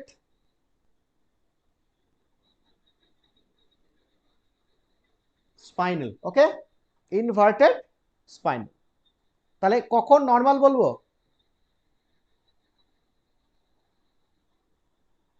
tetrahedral highest low oxidation oxidation. মানে লো অক্সিডেশন স্টেটটা যদি টেট্রাহেড্রাল করে থাকে আর হাই অক্সিডেশন স্টেট দুটো যদি অক্টাহেড্রাল করে থাকে, তাহলে দ্যাট ইজ নর্মাল। আর যদি এক্সচেঞ্জ হয় তাহলে কি হবে? ইনভার্ট, উল্টে দিলে যেটা হবে আর কি। ঠিক আছে, বুঝতে পেরেছো? হ্যাঁ দাদা। আচ্ছা, এইবারে আমরা যেটা করব সেটা হচ্ছে এই যে মিক্সড অক্সিডেশন মিক্সড স্পাইনাল, তাদের যে ছবিটা নিশ্চয়ই তোমরা বুঝতে পেরেছো, আমি আবার দেখাই যে এখানে ছবিতে দেখো একটা তাহলে অক্টাহেড্রাল টাইপ থাকবে, একটা টেট্রাহেড্রাল টাইপ থাকবে। তাহলে অক্টাহেড্রাল টাইপগুলোতে যদি হাইয়েস্ট অক্সিডেশন স্টেটগুলো থাকে আর টেট্রাহেড্রালে যদি লোয়েস্ট অক্সিডেশন স্টেটটা থাকে মেটাল, তাহলে সেটা হচ্ছে নর্মাল। আর যদি উল্টো হয়ে যায়, মানে হাইয়েস্ট অক্সিডেশন স্টেট মেটাল যদি টেট্রাহেড্রালে চলে আসে আর লোয়েস্ট অক্সিডেশন স্টেট মেটাল যদি অক্টাহেড্রালে চলে যায়, তাহলে সেটাকে কি স্পাইনাল বলা হবে? Inverted inverted spinal. আচ্ছা, এইবার তাহলে এই যে দু টাইপের স্পাইনাল আমরা জানি, তাহলে একটা হচ্ছে নর্মাল স্পাইনাল আর একটা হচ্ছে ইনভার্টেড স্পাইনাল। এবার ব্যাপার হচ্ছে, হ্যাঁ বলো। দাদা বলছে এগুলো বুঝবো কি করে কোনটা কোথায় যাচ্ছে? হ্যাঁ, সেটাই আমরা করব, যে এই যে দুই ধরনের স্পাইনাল আমরা জানি, একটা হচ্ছে নর্মাল, একটা ইনভার্টেড। এবার যেটা ও কোশ্চেনটা করলো যে আমরা বুঝবো কি করে, তাহলে আমরা কোন কমপ্লেক্স, কোন ধরো এইটা তোমাকে ধরো কোশ্চেনে বলা হলো, এটা খুব পপুলার কোশ্চেন, প্রচুরবার আমি তো যে কটা কম্পিটিটিভ পরীক্ষা দিয়েছি, মানে এমএসসি এন্ট্রান্সের সময় Fe3O4 প্রচুর জায়গায় পেয়েছি, এই স্পাইনাল এবং Fe3O4। আচ্ছা, Fe3O4 ধরো বলা হলো যে Fe3O4 তোমাকে বলা হলো এটার স্পাইনাল কি হবে, নর্মাল নাকি ইনভার্টেড? তাই তো, এটাই কোশ্চেন তো। তোমাদের মনে কি করে বুঝবো? তাহলে যদি বলা হয় Fe3O4 কে বলো এটা নর্মাল স্পাইনাল হবে নাকি ইনভার্টেড স্পাইনাল হবে, বা NiFe2O4 এক্সাম্পল দিয়ে বললো আচ্ছা বলো এটা নর্মাল স্পাইনাল নাকি ইনভার্টেড স্পাইনাল, কোশ্চেন এটাই হয়। তাই তো, বুঝতে পেরেছো সমস্যাটা কোথায়? হ্যাঁ তাহলে একটা কোশ্চেন বা একটা মিক্সড অক্সাইড দিয়ে তোমাকে জিজ্ঞেস করবে বলো এটা নর্মাল নাকি স্পাইনাল, এই নর্মাল নাকি ইনভার্টেড। আচ্ছা, তো আমরা সেটা কি করে ডিটারমাইন করব? আচ্ছা, তো আমরা এটাকে দেখো, প্রথমেই আমরা যেটা বলি এইগুলো সবচেয়ে কমপ্লেক্স কম্পাউন্ড। আচ্ছা, কমপ্লেক্স কম্পাউন্ড এখানে লিগ্যান্ড কে? তাহলে লিগ্যান্ড কে? অক্সাইড। অক্সাইড। আচ্ছা, অক্সাইড কি ধরনের ligand? Pi donor, pi acceptor, sigma donor, কি ধরনের ligand? Pi donor. Pi donor. Why? দুটো লোন পেয়ার দিয়ে দেয় না, হ্যাঁ, একটা পেয়ার। কোথায় একটা পেয়ার? আরো বেশি আছে। O2 মাইনাস, O2 মাইনাসে কটা লোন পেয়ার আছে? H2O তে কটা লোন পেয়ার আছে? 6টা। H2O তে কটা লোন পেয়ার আছে? দুটো। দুটো লোন পেয়ার। দুটো হাইড্রোজেন কেটে দাও, তাহলে আরো দুটো লোন পেয়ার বেড়ে যাবে, তাহলে O2 মাইনাস 3 হয়ে পেয়ার। যাবে। 3 পেয়ার হলো, 4 পেয়ার হলো। একটা হাইড্রোজেন কেটে দিলে কি হয়? ধরো এই আছে H2O। এখন এগুলো বলতে হলে তো মুশকিল হয়ে যাবে। আচ্ছা, এখানে কটা ইলেকট্রন আছে বন্ডে? দুটো তো। আর এখানে দুটো লোন পেয়ার আছে। এবার H2O থেকে যদি একটা H+ বের করে দেওয়া হয় তাহলে সে তো ইলেকট্রন নিচ্ছে না, ইলেকট্রন বরং ছেড়ে দিয়ে চলে যাচ্ছে, তাহলে এটা কি হয়ে যাবে? লোন পেয়ার না? আবার এইচটা যদি H+ হয়ে বেরিয়ে যায় তো তো ও নিজের ইলেকট্রনটা ছেড়ে দিয়ে চলে যাচ্ছে, তাহলে এটা কি হয়ে গেল? Lone pair. তাহলে এইটা, এই যে ও হলো, এটাই তো আলটিমেটলি কি, দুটো H+ বের করে গেলে O2 মাইনাস, তাহলে O2 মাইনাসে কটা লোন পেয়ার হলো? 4, 4টে। তার 4টে লোন পেয়ার এটা। আর তাছাড়া আর একটা সহজ বুদ্ধি হচ্ছে অক্সিজেন মানে কটা ইলেকট্রন? 6টা না? হ্যাঁ। 6টা ভ্যালেন্স ইলেকট্রন। আর দুটো মাইনাস চলে আসলে কি হবে? আরো দুটো, তাহলে কটা ইলেকট্রন হলো? 8টা। O2 মাইনাসে 8টা ইলেকট্রন, তার মানে 4টে পেয়ার, তাহলে 4টে লোন পেয়ার। তাই তো? তাহলে এই 4টে লোন পেয়ার আছে, এই 4টে লোন পেয়ার যদি থাকে তাদেরকে কি ধরনের লিগ্যান্ড বলা হয়? একের বেশি লোন পেয়ার থাকলে তাদেরকে কি ধরনের লিগ্যান্ড বলা হয়? পাই donor. Pi donor. Pi donor. Very good. তাহলে O2 মাইনাস হচ্ছে পাই ডোনার লিগ্যান্ড। তাহলে পাই ডোনার লিগ্যান্ডটা কি ধরনের লিগ্যান্ড? স্ট্রং না weak? Weak field. Weak field ligand. তাহলে উইক ফিল্ড লিগ্যান্ড যদি হয় তাহলে এই যে মেটালগুলোর স্পিন কি হবে? হাই স্পিন আর low spin? High High spin. High spin. তাহলে অলওয়েজ আমরা এখানে স্পাইনালে যখন ক্যালকুলেট করব CFSE তখন আমরা কনসিডার করব কমপ্লেক্সটা কি, সব মেটালগুলো কি হাই স্পিন কনফিগারেশনে আছে। ঠিক আছে? তাহলে আমাদের এখানে লো স্পিনের কোনো গল্প নেই, শুধুমাত্র একটা জায়গায় এক্সেপশনাল। কোন জায়গাটায় বলতো, কি বুদ্ধি করে কে বলতে পারবে? সেই জায়গাটায় লো স্পিন হবে। কোবাল্ট কোবাল্ট কি? 3+। কোবাল্ট 3+। Very good. আমরা বক্স করেছিলাম যে কোবাল্ট 3+ এর ক্ষেত্রে ফ্লুরাইড ছাড়া বাকি যে কোনো লিগ্যান্ড থাকলে কি হয়ে যাবে? লো স্পিন হবে না? চলে যাবে। লো স্পিন হবে। তাহলে এখানে অক্সাইড তো রয়েছে, তাহলে ফ্লোরাইড ছাড়া যাই থাকবে লো স্পিন। তাহলে এখানে কি হবে? কোবাল্ট 3+ যদি থাকে এই স্পাইনালে কোথাও মেটালে, তাহলে সেই জায়গাটায় কেবলমাত্র লো স্পিন হবে, বাকি যে কোনো মেটাল যে কোনো অক্সিডেশন স্টেটে থাকুক না কেন সবসময় হাই স্পিন কনফিগারেশন হবে। বোঝা গেল? বুঝতে পেরেছো? তাহলে নোট বি দিয়ে লেখো যে O2 minus is a weak field ligand, weak field ligand। তাহলে কি হবে? all are high spin except cobalt 3+ in octahedral। Okay, all are high spin except cobalt 3 in octahedral। লিখেছো?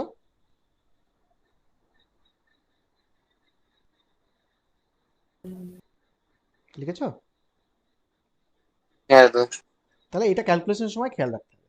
আচ্ছা, এইবার তোমরা সবাই খুব সিরিয়াসলি ব্যাপারটাকে দেখো। আমরা এবার ক্যালকুলেশন করে দেখবো কি করে কোন কোন স্পাইনালটা নর্মাল হবে, কোন স্পাইনালটা ইনভার্টেড হবে, সেইটা আমরা কি করে জানবো। তো এখানে আমি দুভাবে জিনিসটা আলোচনা করব। একটা হচ্ছে যে ফর একাডেমিক, মানে যারা একাডেমিকে পরীক্ষা যেটা হবে সেমিস্টারে, সেই পরীক্ষার সময় তোমরা কিভাবে ডিটারমাইন করবে সেখানে, কারণ একটা স্পাইনলে তোমাকে 2 নম্বর দেওয়া থাকবে, তাহলে 2 নম্বর মানে তোমাকে একদম ডিটেল ক্যালকুলেশনের মাধ্যমে তোমাকে প্রকাশ করতে হবে বা ডিটেল ক্যালকুলেশনের মাধ্যমে তোমাকে এক্সপ্রেস করতে হবে যে কোনটা হবে। কিন্তু যদি কোনো কম্পিটিটিভ এক্সামের পরীক্ষা দাও, তুমি সেই এমএসসি এন্ট্রান্স বলো বা কোনো স্কুল সার্ভিস কমিশন বলো, কলেজ সার্ভিস কমিশন বলো, যাই বলো না কেন, যেখানে পরীক্ষা দেবে, যদি এমসিকিউ পরীক্ষা দাও, সেখানে তোমাকে একটু অন্যভাবে করতে হবে, যেটা কিনা সেকেন্ডের মধ্যে আমি কি করে বলবো। এমনি নর্মাল ক্যালকুলেশন করলে তোমার 5 মিনিট 4 মিনিট লেগে যাবে, কিন্তু কি করে আমি সেকেন্ডের মধ্যে দেখে বলবো সেটা হচ্ছে ট্রিকি, মানে ট্রিক্স অ্যাপ্লাই করতে হবে যেটা কিনা সেকেন্ডে বলতে পারবে। সেটা অনলি ফর কম্পিটিটিভ এক্সাম, সেটা আবার একাডেমিকে অ্যাপ্লাই করে দিও না, তাহলে কিন্তু মুশকিল হয়ে যাবে। তো আমরা প্রথমে নর্মাল যে গতানুগতিক নিয়ম, যেটা ট্র্যাডিশনাল নিয়ম, যেটা আমরা পরীক্ষার সময় করব সেমিস্টারে, সেটা কিভাবে করব আমি দেখিয়ে নিচ্ছি। দেখো, ধরো আমি পার্টিকুলারলি এক্সাম্পল নিচ্ছি Fe3O4, কারণ এটাই আমি প্রথমে ধরেছিলাম। এই কমপ্লেক্সটা দিয়ে, এই স্পাইনালটা দিয়ে তোমাকে জিজ্ঞেস করা হলো, আচ্ছা বলো এটা নর্মাল হবে নাকি ইনভার্টেড হবে। আচ্ছা, এখানে কি কি অক্সিডেশন স্টেটওয়ালা মেটাল আছে?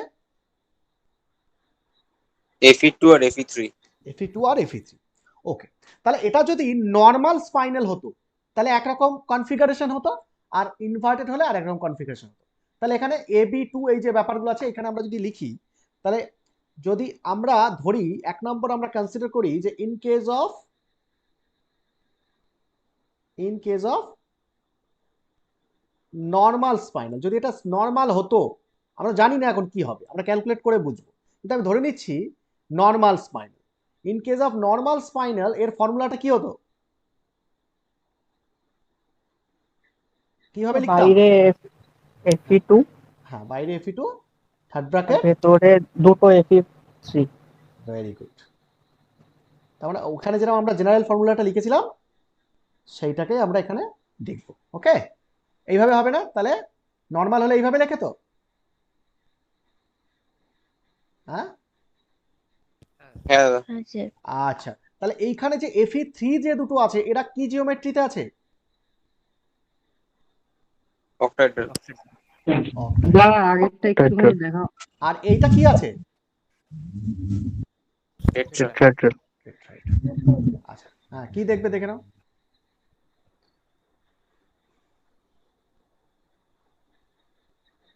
ঠিক আছে দাদা, ঠিক আছে। ওকে, আচ্ছা, ইনভার্ট হলে কি হতো? Fe3টা বাইরে Fe3 বাইরে তার মানে যেতে, জাস্ট Fe2 এটা এক্সচেঞ্জ হতো, মানে এটা এইখানে আসতো আর এইটা ভিতরে যেত, তাহলে ইনভার্ট হয়ে যেত। এখন প্রশ্ন হচ্ছে কোনটা হবে। তো আমরা যেটা করব সেটা হচ্ছে, আমরা সবাই যেটা জানি সেটা কি জানি, কোনটা হবে যখন জিজ্ঞেস করে তখন আমরা কি করি, কোনটায় যাবে, এটা কিভাবে ডিটারমাইন হয়। মানে তোমাকে বলা হলো তুমি এখানে যাবে না ওখানে যাবে, তাহলে তুমি তুমি কি কি চুজ, মানে কি দেখে চুজ করবে? যেখানে আমি বেশি কি কমফোর্টেবল, তাই তো? দুটো অপশন যদি থাকে আমি কোনটাকে চুজ করবো? যেখানে আমি বেশি কমফোর্টেবল। তাহলে যেখানে আমি স্টেবল বা কমফোর্টেবল, তাহলে স্টেবল মিন্স আমরা তো ক্রিস্টাল ফিল্ড থিওরি পড়ছি, তাহলে আমরা স্টেবিলিটি কি দিয়ে বিচার করি? CFSE দিয়ে। সিএফএসি দিয়ে। ওকে, তাহলে সিএফএসি দিয়ে যদি বিচার হয় তাহলে কি হবে? সিএফএসি দিয়ে বিচার যদি হয় তাহলে যার সিএফএসিটা যত নেগেটিভ হবে সেই স্পাইনালটা তত স্টেবল।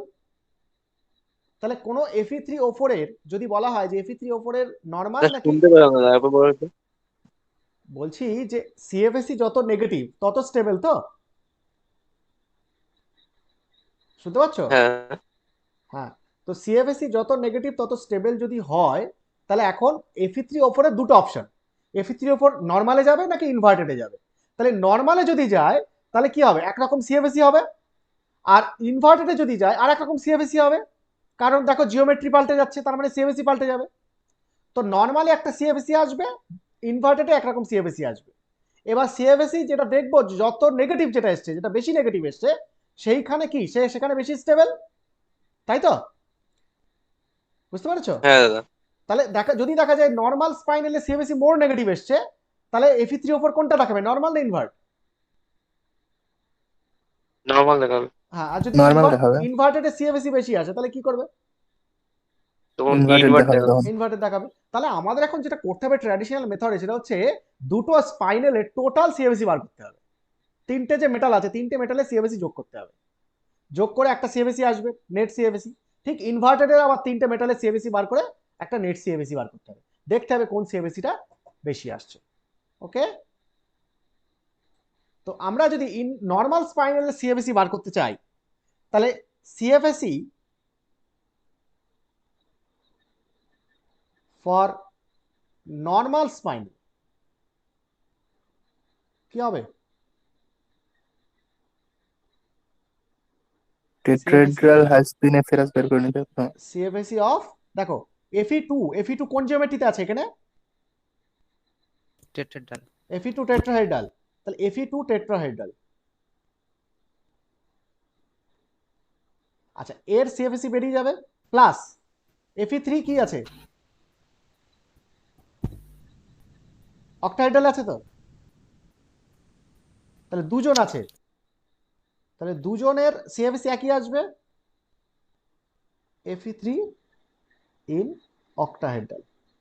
এই দুটো সিএফএসি যোগ করলে কি টোটাল সিএফএসি বেরোবে না? বুঝতে পারছো কি বলছি? হ্যাঁ দাদা। হ্যাঁ দাদা। তাহলে এবার দেখো Fe2 ইন টেট্রাহেড্রালে কনফিগারেশন কি? EG2 টেট্রাহেড্রাল কিন্তু হাই ও স্পিন ই, হ্যাঁ E2 T2 Fe2 মানে কত? Fe2 মানে কত সিস্টেম? D6 D6 হলে কত হয় D6 টেট্রাহেড্রালে? সিস্টেম। সিস্টেম 3 E3 T2 3, ওকে, প্লাস আচ্ছা আয়রনের এর অক্টাহেড্রালে কত হবে? আয়রন অক্টাহেড্রাল মানে আয়রন 3 মানে কত, ডি কত? 5 D5, তাহলে D5 হলে কত হবে? T2G3 80 ওটা এমনি তো 0 করে দেওয়া যাবে। হ্যাঁ আমি বলছি মানে 2 ইন্টু কত হচ্ছে, T2G 3 EG, তাই তো? তাহলে এখন এটা যদি হয়, তাহলে দেখো এই E3 T2 3 এর সিএফএসি কি করে ক্যালকুলেট করে? 3 ইন্টু মাইনাস কত, -6 TD plus 3 into plus 4 DQ TD, এটা না ঠিক কি না? হ্যাঁ আর এদিকটা কি হবে, 2 ইন্টু কত হবে, 3 into -4 DQO plus 2 into plus 6 DQO, তাই তো? বুঝতে পেরেছো? বুঝতে পেরেছো? হ্যাঁ স্যার। ওকে, তাহলে এটা এটা এটা কত আসছে দেখো, টেট্রাহেড্রালটা কত আসছে দেখো, -6 -6 DQTD আসছে না? আর এইটা দেখো পুরো 0 হয়ে যাচ্ছে, তাই না? তাই তো? হ্যাঁ 0 আচ্ছা -6, এবার DQTD কে 10 DQO করলে কত করতে হবে? 4/9 4/9 DQO, তাহলে কত হচ্ছে, -24/9 DQO। এইটা এলো, ফ্র্যাকশন আর করার দরকার নেই, প্রয়োজন হলে পরে করব। আচ্ছা এইভাবেই থাক। এটা কত, এটা কার সিএফএসি এলো, কোন স্পাইনালের? Normal spinal. এবার ঠিক একই রকম ভাবে আমি ইন কেস অফ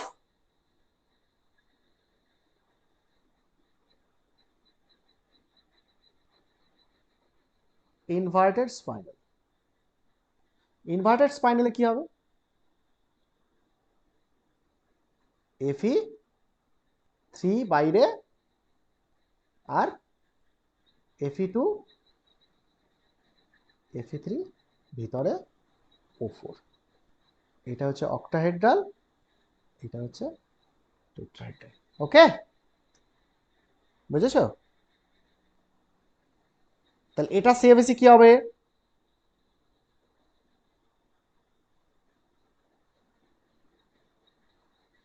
বলো, Fe2 ইন টেট্রাহেড্রাল মানে কি configuration?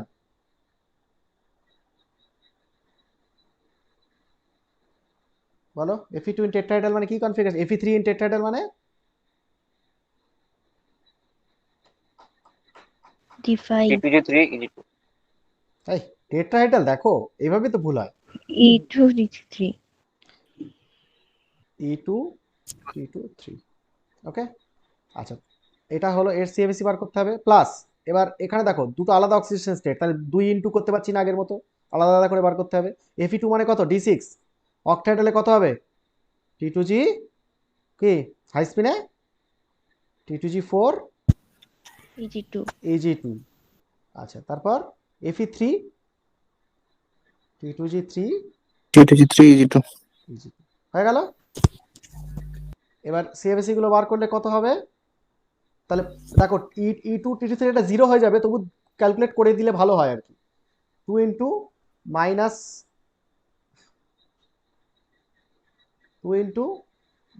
6 DQ/TD plus 3 into plus 4 DQ/TD, এটা হলো প্লাস 4 ইন্টু মাইনাস 4 DQO। এই DQO DQ/TD এগুলো খেয়াল রাখবে। 2 ইন্টু প্লাস 6 DQO, এটা হয়ে গেল।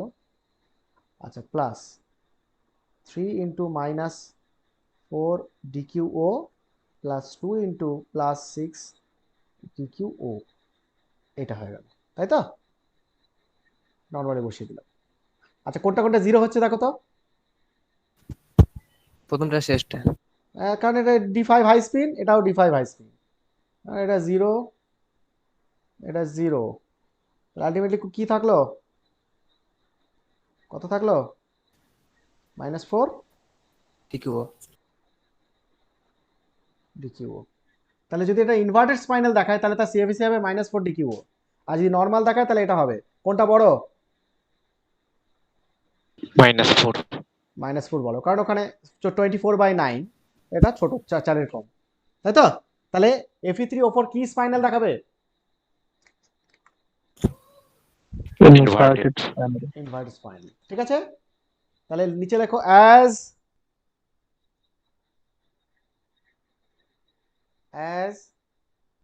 the CFAC of the inverted spinal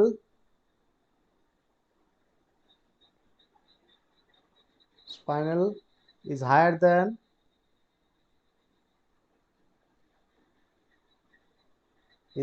than normal spinal, thus Fe3O4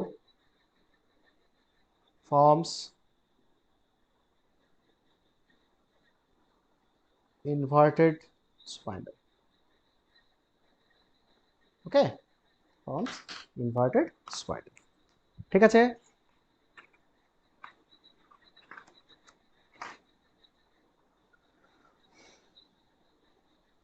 হ্যাঁ দাদা। ওকে, নেক্সট NI Fe2O4 দিয়েছিলাম না আমরা?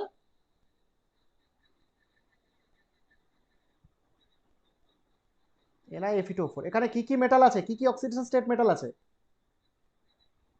Ni2 Ni2 আর Fe3. Fe3, Fe3 কটা আছে? দুটো। তাহলে এটার নর্মাল ইনভার্টেড নিশ্চয়ই পারবে। দুটো 3 যদি ভিতরে থাকে অক্টাহেড্রালে তাহলে নর্মাল, আর যদি নিকেলটা অক্টাহেড্রালে ঢুকে যায় তাহলে হচ্ছে ইনভার্টেড। আচ্ছা, এটা চেক করতে পারবে? করো তো দেখি কত আসে উত্তর, বলো তো। হ্যাঁ দাদা। নর্মালটা করো, নর্মাল স্পাইনালে কত সিএফএসি আসছে দেখো। ফর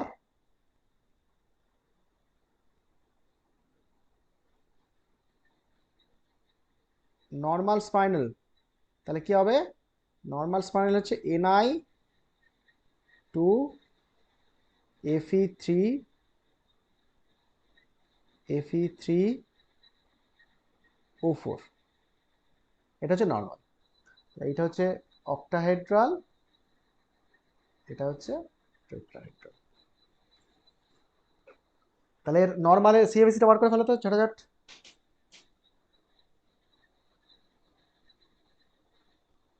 সবাই করবে, মানে পরীক্ষায় কিন্তু এটা চলে আসবে, খাতা খালি থাকবে, পরে পরীক্ষায় লিখতে পারবে না। সবাই ট্রাই করো, লাস্টে মেলাও উত্তর কত আছে দেখো।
কত এলো?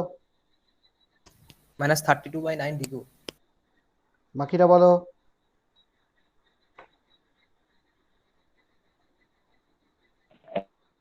হ্যাঁ 32/9 -32 ডিকিউ ও না ডিকিউ টিডি? DQ। ডিকিউ। ওকে, আর বলো বাকিটা বলো।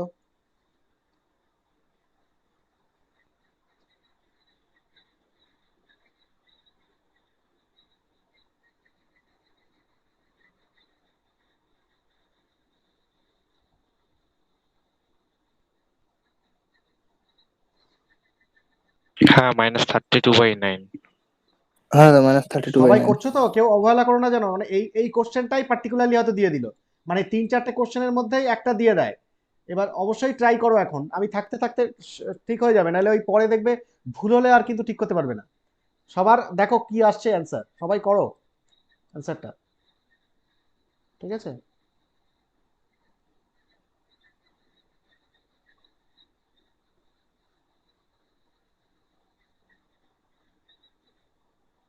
বলো বাকি, আর কেউ করেছো?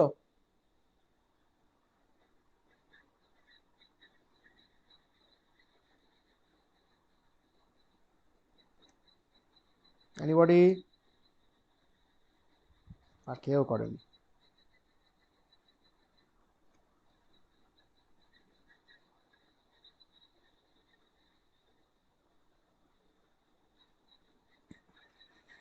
বলো, স্যার কত এসছে একবার বলুন। তুমি বলো। -8/9 DQO। 8/9 ডিকিউ ও ভুল হয়েছে, আবার ট্রাই করো, দেখো কোথাও ভুল হলো কিনা। -24/9, No. 32/9 সরি। আর কার কি এসে বলে নাও দেখি, কার কি ভুল টুল হলো দেখে নিই আগে। একদম কমন কোশ্চেন, এখানে ভুল হওয়াই যাবে না। হ্যাঁ, কারণ পরীক্ষায় যদি এসে এই এই কোশ্চেনগুলো ভুল হয়, তাহলে একদম মানে এর মতো দুঃখের জিনিস আর কেন নেই। মানে একই কোশ্চেন প্রতি বছর আসে। হ্যাঁ, সুতরাং এগুলো একদম অন্ধের মতো চোখ বুজিয়ে লিখে দিতে হবে। বলো আর কার কি এলো?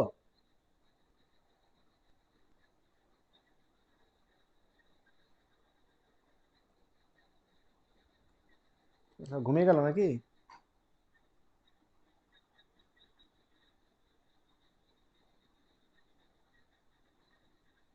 আর কেউ কি ট্রাই করছো নাকি আমি করব বলো?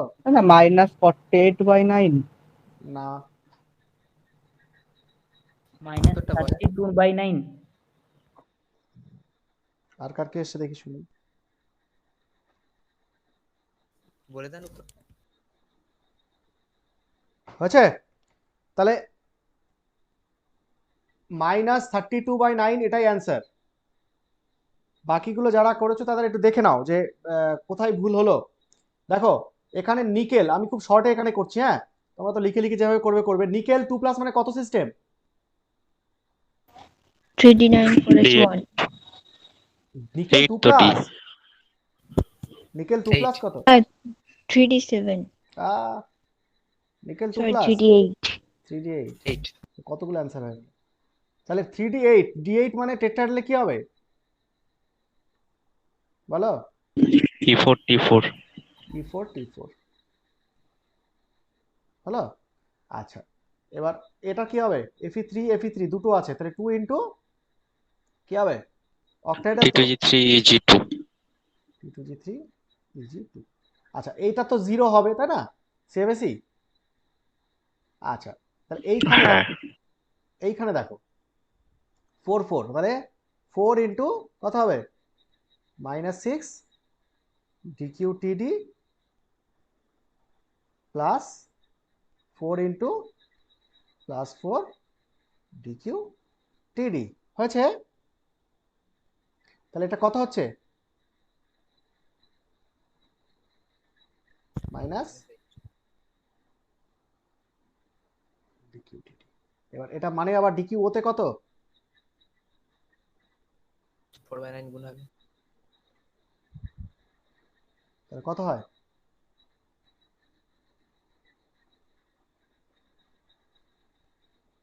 এটা হয় তো? হয়েছে? যাদের যাদের হয়নি দেখেছো? কার কি প্রবলেম হয়েছিল বলো এবার। আচ্ছা ওই কনফিগারেশনটা ভুল করেছিলাম। হ্যাঁ কনফিগারেশনটা ভুল হয়েছিল। হ্যাঁ ওই কনফিগারেশনটাই ভুল হয় আর কি। মানে এখানে প্রথমে এই জায়গাটা তোমার খেয়াল করতে হবে যে এখানে যেগুলো আছে সেগুলো কি কি আছে, কত ডি সিস্টেম, এটা ভুল হতে পারে।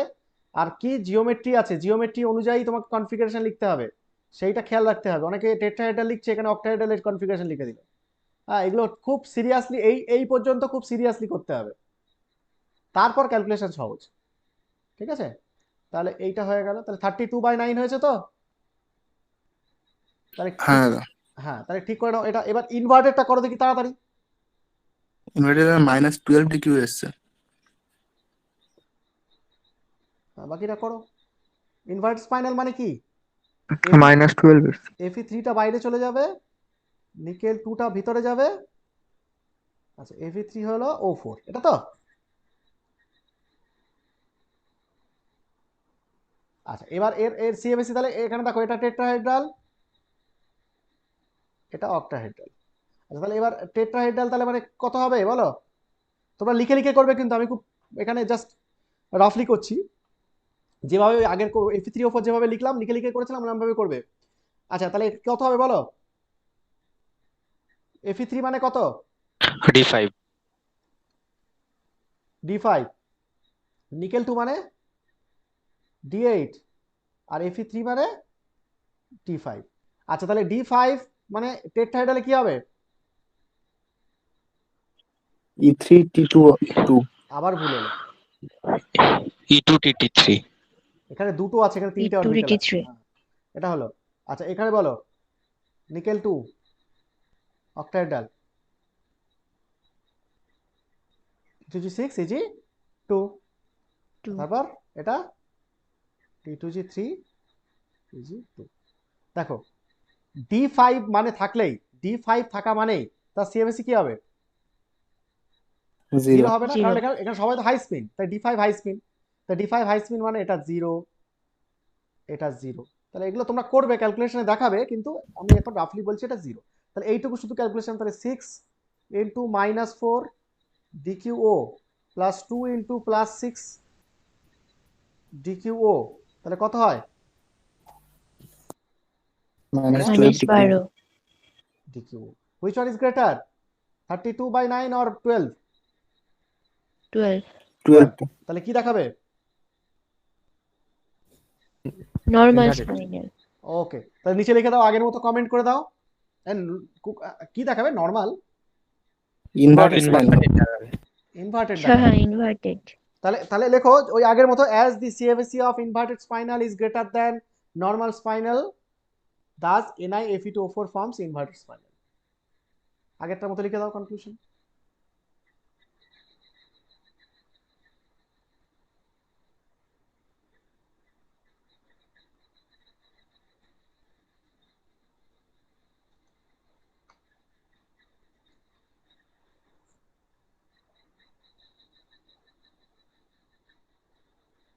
হয়েছে, লিখেছো?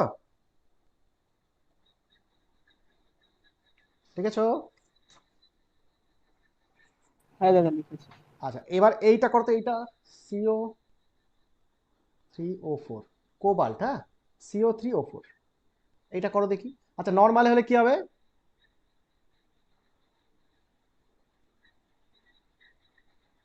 নর্মাল স্পাইন হলে কেমন হবে ফর্মুলা? কোবাল্ট মানে কি, এখানে কি কি অক্সিডেশন স্টেট? কোবাল্ট 2 আর বাইরে। হ্যাঁ, তাহলে এই দুটো অক্সিডেশন স্টেট আছে। তাহলে নর্মাল হচ্ছে কোবাল্ট 2 বাইরে, তারপর হচ্ছে কোবাল্ট 3 দুটো ভিতরে, O4, এটা হচ্ছে নর্মাল। তাহলে এর এর এর এবার ক্যালকুলেশন, এটা হচ্ছে অক্টাহেড্রাল, এটা হচ্ছে টেট্রাহেড্রাল। এবার বলো কোনটা কি আছে বলো। কোবাল্ট 2 মানে কত? ডি। এখানে প্রত্যেকটা লো স্পিন লিখতে হবে আবার। ডি কত সেটা বলো আগে। 7 আর কোবাল্ট 3? 6 D6। ওকে, এবার বলো কি করে ক্যালকুলেট করবে সিএফএসি? লো স্পিনটা হবে কোনটা? কোবাল্ট 3টা ভিতরেরটা। অক্টেড্রালটা আর কোবাল্ট 2? স্পিন। ওটা হাই স্পিন হবে। Always high spin. তাহলে একমাত্র আমরা বলেছিলাম কোবাল্ট 3 এবং অক্টাহেড্রাল জিওমেট্রি, এই দুটো থাকবে, তাহলেই তুমি বলবে সেটা লো স্পিন। যদি আদার দ্যান ফ্লুরাইড থাকে, তো স্পাইনাল মানে ফ্লুরাইডের কোনো গল্প নেই, অক্সাইড। তাহলে এখানে cobalt 3 in octahedral, low spin always. ঠিক আছে, তাহলে এখানে তোমাকে লো স্পিন কনসিডার করতে হবে, মনে থাকবে। আর এইখানে যেটা, এটা তো নর্মালি যা হাই স্পিন সবার জন্য হচ্ছিল এতক্ষণ ধরে, তাই হবে। বুঝতে পেরেছো? বুঝতে পেরেছো? তাহলে তাহলে তাহলে দেখো, টেট্রাহেড্রালে তো সবসময় হাই স্পিনই হয়। তাহলে টেট্রাহেড্রালে কত হবে, কনফিগারেশন কি হবে বলো?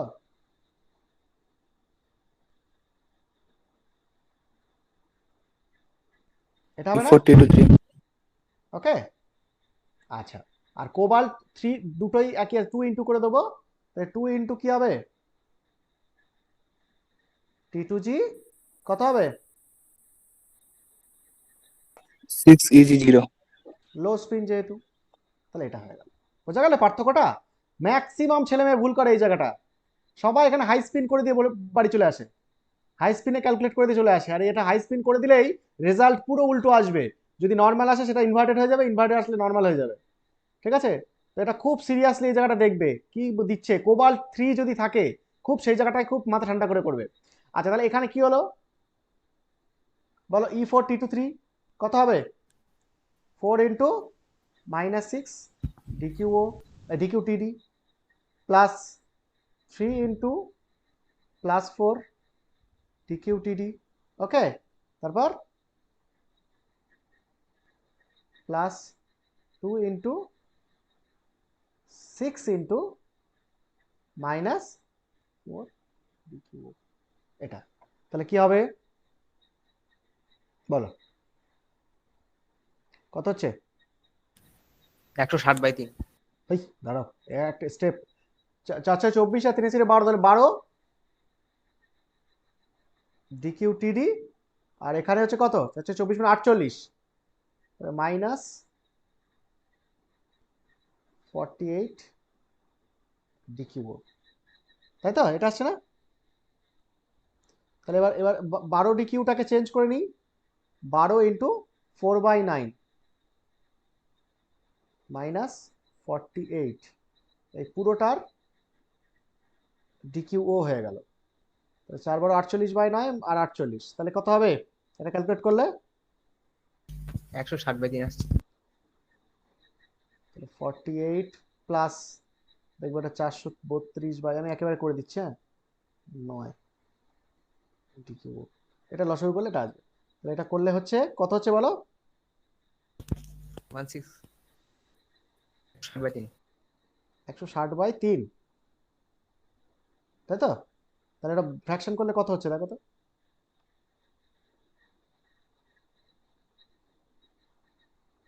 53.33। 53.3 DQO। এটা দেখো তো সবাই, ঠিক আছে? হয়েছে? হ্যাঁ স্যার। সবাই বুঝতে পেরেছো তো? এই জায়গাটা অসুবিধা নেই তো কারোর?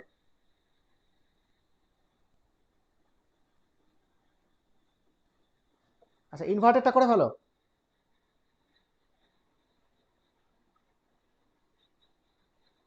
ইনভার্টার প্যানেলের কনফিগারেশন কি হবে?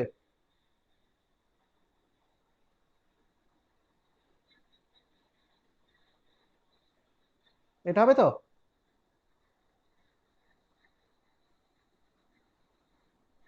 তাহলে বলো কোনটার কি আছে? কোবাল্ট 3 মানে কত? ডি কত? বলো বলো বলো। হাই স্পিন না লো স্পিন? High spin. হ্যাঁ, কারণ কি এটা জিওমেট্রি দেখতে হবে, টেট্রাহেড্রাল। তাহলে টেট্রাহেড্রাল টেট্রাহেড্রাল, জিওমেট্রি। তাহলে এখানে ওই থিওরি অ্যাপ্লিকেবল নয়। তাহলে এখানে নরমালি যে হাই স্পিন, টেট্রাহেড্রাল মানে হাই স্পিন। আচ্ছা, কোবাল্ট 2 বলো। D7 কি হবে? High high speed. High spin. High spin. আর cobalt 3 low spin. D6 low spin. Okay, cobalt 3 আর অক্টাহেড্রাল এই দুটো একসঙ্গে যদি ম্যাচ করে তবেই লো স্পিন হবে। ঠিক আছে, এবার ক্যালকুলেট করে ফেলতে হবে। CFSE সবাই বুঝতে পারছো তো? কারো কোনো ডাউট নেই তো? তাহলে কোবাল্ট 3 মানে কত হবে বলো? E3 T23 তো? এটা কত হবে? হ্যাঁ, হাই স্পিনে T2G 4, T2G 5, EG2, আর D6 লো স্পিড মানে T2G 6, EG0। তাহলে এটা ক্যালকুলেশন কত হবে? 3 ইন্টু মাইনাস কত 6 DQTD plus 3 into plus 4 DQTD। এটা হয়ে গেল টেট্রাহেড্রালের। আচ্ছা, এবার D5 হাই T2G5 EG2 এটা কত হবে?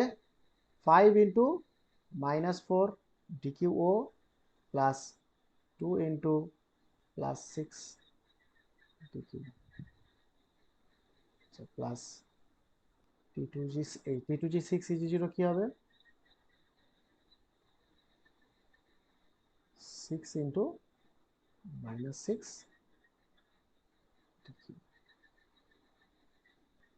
এই সরি 4। টোটালটা দেখো কত আছে? 104/3। এটা মাইনাস 6 DQTD প্লাস হচ্ছে মাইনাস 8 DQO মাইনাস 24 DQ। ওকে, আচ্ছা তাহলে এটা কত হচ্ছে বলো? তাহলে মাইনাস 6 ইন্টু 4/9 এটা প্লাস 8 প্লাস 24 DQO। এটা করলে কত হচ্ছে? 104/3। ফ্র্যাকশন করো। 34.66। ওকে, তাহলে এলো তো? এবার বলো কোনটা বড় কোনটা ছোট, কি দেখাবে? নর্মাল। নরমাল। তাহলে কনক্লুড করতে হবে আগের মতোই, ওই যা লাস্টে লিখছো এক লাইন সেটাই লিখতে হবে। দাদা একটা কথা, হ্যাঁ বলো। মাইনাস ইয়ে মানে D6 লো স্পিন যেটা, হ্যাঁ হ্যাঁ হ্যাঁ ওখানে তো পেয়ারিং এনার্জি ছিল, হ্যাঁ পেয়ারিং হ্যাঁ এনার্জি লিখবে না? না না, এক্ষেত্রে পেয়ারিং এনার্জি লেখার প্রয়োজন নেই। কারণ পেয়ারিং এনার্জি তুমি যদি লেখো তাহলেও দেখবে তো সেটা খুব নেগলিজেবল। কারণ তোমার এই যে ভ্যালুগুলো আসছে 34.66 DQO বা এইগুলোর কাছে পেয়ারিং এনার্জিটা নেগলিজেবল। তুমি যদি লেখো কোনো অসুবিধা নেই। তুমি যদি লেখো যে ধরো এখানে তুমি কটা পেয়ারিং হবে এখানে বলো? 6 এ 2 পেয়ারিং হবে। দুটো। 2 পেয়ারিং। আচ্ছা, এখানে এখানে এখানে কটা হবে?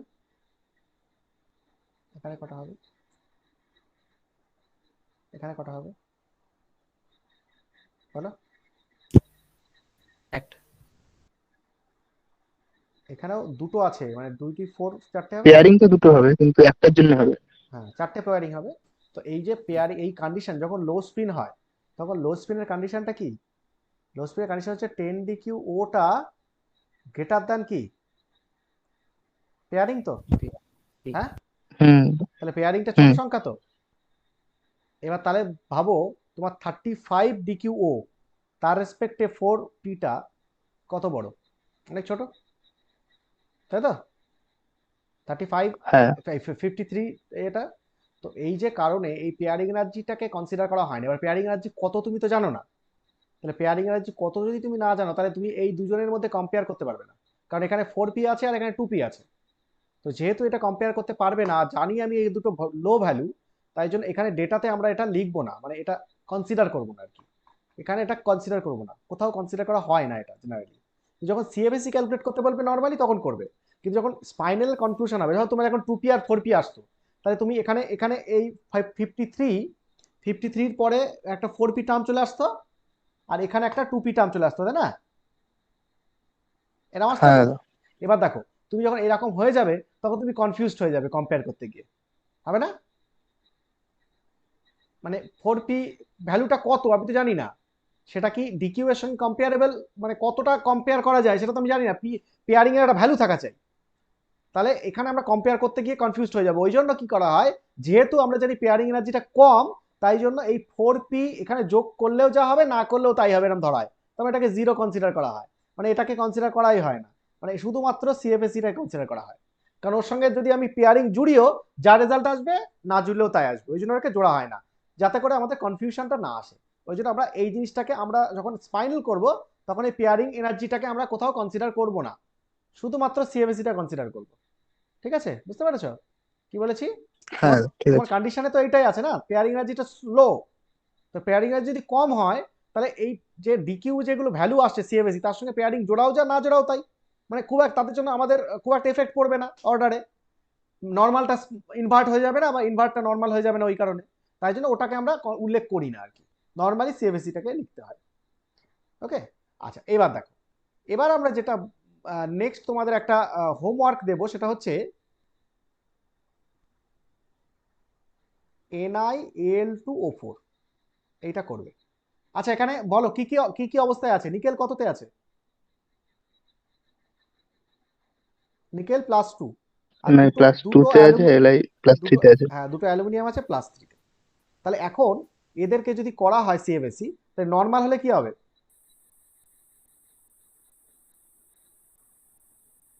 NiN2 টা বাইরে থাকবে, Al33 ভেতরে থাকবে। এটা হলো নর্মাল, আর ইনভার্ট হলে কি হবে? NI ভেতরে যাবে, এল এর বাইরে আসবে। এল এ তো সেই সেগুলো নেই, ডি ডি ইলেকট্রন গুলো নেই, তাহলে কি করতে হবে? সেগুলো নেই, সেটাই তো গন্ডগোল, এই জন্য তো কোশ্চেনটা দেওয়া হয়। কি করবে সেটাই তোমাকে জিজ্ঞেস করা হয়, যদি এই কোশ্চেনটা দেয় এরকম আননোন কোশ্চেন, তুমি কি করবে? তুমি বলো কি করা উচিত? জিরো ধরবো ডি। মানে অ্যালুমিনিয়াম কি ধরনের এলিমেন্ট, ট্রানজিশন আর নন ট্রানজিশন? নন ট্রানজিশন। নন ট্রানজিশন, তাহলে নন ট্রানজিশনে কি ভ্যালেন্স অরবিটালে ডি আছে? এমটি ডি রয়েছে। এমটি ডি আছে, তাই তো? তার মানে অ্যালুমিনিয়ামের কনফিগারেশন কি? 3s2 3p1। হ্যাঁ অ্যালুমিনিয়ামের কনফিগারেশন হচ্ছে, ধরো পুরোটাই যদি লিখি 1:2 2s2 2p6 3s2 3p1 3d0, এটা তো? আচ্ছা এবার যখন আমি অ্যালুমিনিয়াম 3+ করছি তখন কত হচ্ছে? 3s আর 3p চলে গেল, তাহলে 3s চলে গেল 3p চলে গেল, তাহলে এখানে 0 0 হয়ে গেল। তাহলে এখানে যে ভ্যালেন্স সেলটা হচ্ছে সেখানে ধরো এই পর্যন্ত আছে, আর তার মানে কোনো ডি আছে? না, তাহলে আমরা ডি কত ধরবো এখানে? D0 system. D0, তাহলে এখানে D0 সিস্টেমের জন্য আমরা সিএফএসি কি করব?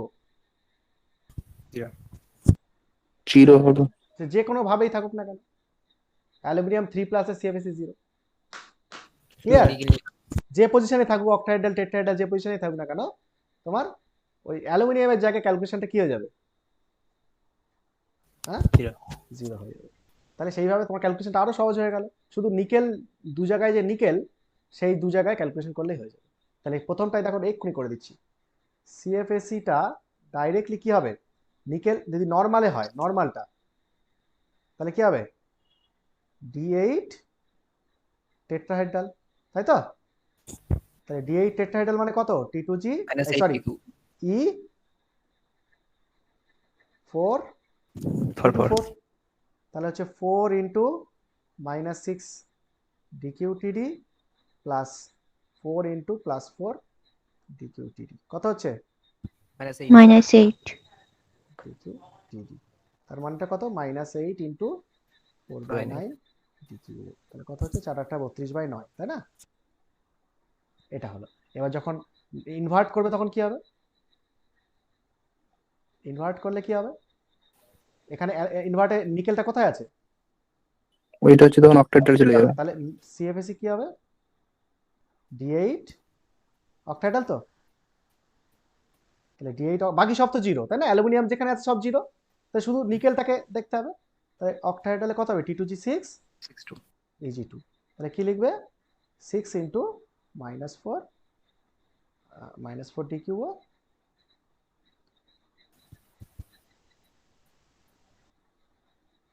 আর 2 into +6 DQO, এটা কত হচ্ছে? -12 দিকে -12 DQ। তাহলে কোনটা দেখাবে, নরমাল না ইনভার্ট? ইনভার্টেড। ইনভার্টেড। হলো, বোঝা গেল? এটা গুছিয়ে লিখতে পারবে তো, মানে ক্যালকুলেশনটা গুছিয়ে হ্যাঁ, করতে পারবে তো, যেভাবে করেছিলাম আর কি সেইভাবে করবে। এই হয়ে গেল উত্তর। তাহলে এইগুলোই আসে টাসে, বুঝলে? তা এই হয়ে গেল টোটাল আমাদের ক্যালকুলেশন। লিখে নিয়েছো? সবাই লিখেছো এটা? হ্যাঁ। আচ্ছা, এই হচ্ছে ক্যালকুলেশন। তাহলে ক্যালকুলেশন যাই দিক পারবে, শুধু একটু সিরিয়াস থাকবে কনফিগারেশন লেখার সময় এবং কোন জিওমেট্রির জন্য তুমি লিখছো। টেট্রাহেড্রাল লিখে T2GEG করে দিও না, বা অক্টাহেড্রাল লিখে ET2 করে দিও না। এই একটা জায়গায় গন্ডগোল হতে পারে। আর একটা গন্ডগোল হতে পারে ওই যে মেটালের কোন ডি সিস্টেম, যেটা গন্ডগোল করতে পারে, ঠিক আছে? আর আরেকটা, নাই। হ্যাঁ, আর আরেকটা হচ্ছে কোবাল্টের প্রবলেমটা। কোবাল্ট 3+ যদি থাকে তখন যে কাজটা করতে হবে সেইগুলো একটু সিরিয়াসলি করতে হবে। কোবাল্ট থাকলে একটু সিরিয়াসলি নজর দেবে, কারণ ওই কোশ্চেনটা খুব পছন্দ করে মাস্টারমশাইরা, মানে যখন কোশ্চেন সেট হয় আর কি। কোবাল্ট 3+, কোবাল্টওয়ালা স্পাইনাল, যারা কোবাল্টওয়ালা স্পাইনাল দিলেই হড়কে যাবে বেশিরভাগ স্টুডেন্ট, কারণ ওই জায়গাটা তাড়াহুড়ো করতে যাবে, তাড়াহুড়ো করলেই ভুল করবে। যেখানে কোবাল্ট 3+-এ লো স্পিন হওয়ার কথা সেখানে হবে না। হ্যাঁ, সেই জায়গাগুলো একটু ভুল হওয়ার সম্ভাবনা আছে। এই গেল হচ্ছে তোমার normal traditional method of calculation. তাহলে আশা করি এটাতে কোনো প্রবলেম নেই, আছে? বলো। না দাদা ঠিক আছে। হ্যাঁ, তুমি এতক্ষণ পর কোথায় ছিলে এতক্ষণ? ঠিক আছে। আচ্ছা, তো এইটা গেল হচ্ছে নর্মাল এবং ইনভার্টেড স্পাইনালের ট্র্যাডিশনাল মেথড। এরপরে আমি নেক্সট দিন, আজকে সব লেফট হয়ে যাচ্ছে নেটওয়ার্কের প্রবলেম, নেক্সট দিন শুরুতেই একদম ট্রিক্স, মানে এই যে একটা ক্যালকুলেশন করতে কতক্ষণ টাইম লাগছে বলো? মোটামুটি কতক্ষণ টাইম লাগছে? 4-5 মিনিট লাগবে। 4-5 মিনিট লাগছে, কিন্তু পরীক্ষার সময় তোমার একটা স্পাইনালের জন্য ম্যাক্সিমাম তুমি 1 মিনিট পাবে, একটা কোশ্চেনের জন্য MCQ এর জন্য তুমি 1 মিনিট পাবে। তাহলে 1 মিনিটের মধ্যে এবার তারপরে গোল্লা টোল্লা দেওয়া আছে, মানে 40-50 সেকেন্ড তুমি পাচ্ছ হিসাবে। তাহলে তাই যদি হয়, তাহলে তোমার তার মধ্যে তুমি কি করে ডিটারমাইন করবে? তাহলে কি ট্র্যাডিশনাল মেথডে তুমি করতে পারবে? যদি একটা আননোন একটা স্পাইনাল দিয়ে বললো, ধরো বললো এরকম একটা স্পাইনাল দিল, বললো বলো ZnCr2O4, ZnCr2O4 নর্মাল নাকি ইনভার্টেড, কি বলবে? তো এইটাকে আমরা কি বলবো তখন? তো এই যে জিনিসগুলো, বা বললো ধরো COAl2O4, বা বললো ZnMn2O4, ZnCO2O4, বিভিন্ন ধরনের, আমি যত রকম হতে পারে সব কালেকশন আমি করে রেখেছি, এর বাইরে কোনোটা আসবে না। তো সেইটা কি করে ট্রিক্স আমরা দেখেই বলতে পারি, সেটা আমরা নেক্সট দিন একদম ফার্স্টেই আমরা করব। হ্যাঁ, দেরি করবে না কেউ, একদম দেখবে যে তারপরে তুমি একটা লিস্ট দিয়ে দেবো বড়, তুমি দেখবে আর সেখানে বলে দিতে পারবে লিস্টের কম্পাউন্ড দেখেই। ঠিক আছে? ওকে দাদা, ঠিক আছে দাদা। দাদা বলছি হাইড্রেশন এনথালপি যে কাপটা করেছেন, হ্যাঁ, ওটা কি ওই নিচে যে দু পেজ লেখালেন ওটা কি লিখতে হবে? মানে একদম পরীক্ষার সময় ওটা হ্যাঁ 3 নম্বরের কোশ্চেন, ওটা 3 নম্বরের কোশ্চেন। ছবি আঁকতে বেশি টাইম লাগবে না, কারণ তোমার তো তখন নোন, জাস্ট খুব ফাস্ট ছবি এঁকে দিতে পারবে 1 মিনিটের মধ্যে। এবার লেখাটা লিখতে হবে 3 নম্বরে, ওটা ব্রড কোশ্চেন, কিছু করার নেই। লেখার সময় দেখবে নিজের মতো লিখতে যাবে যখন, তখন টাইম লাগবে। আর যদি দেখে দেখে লেখো অনলাইন পরীক্ষা হয়, তাহলে টাইম বেশি লাগবে। ঠিক আছে? ওকে ওকে ওকে, গুড নাইট।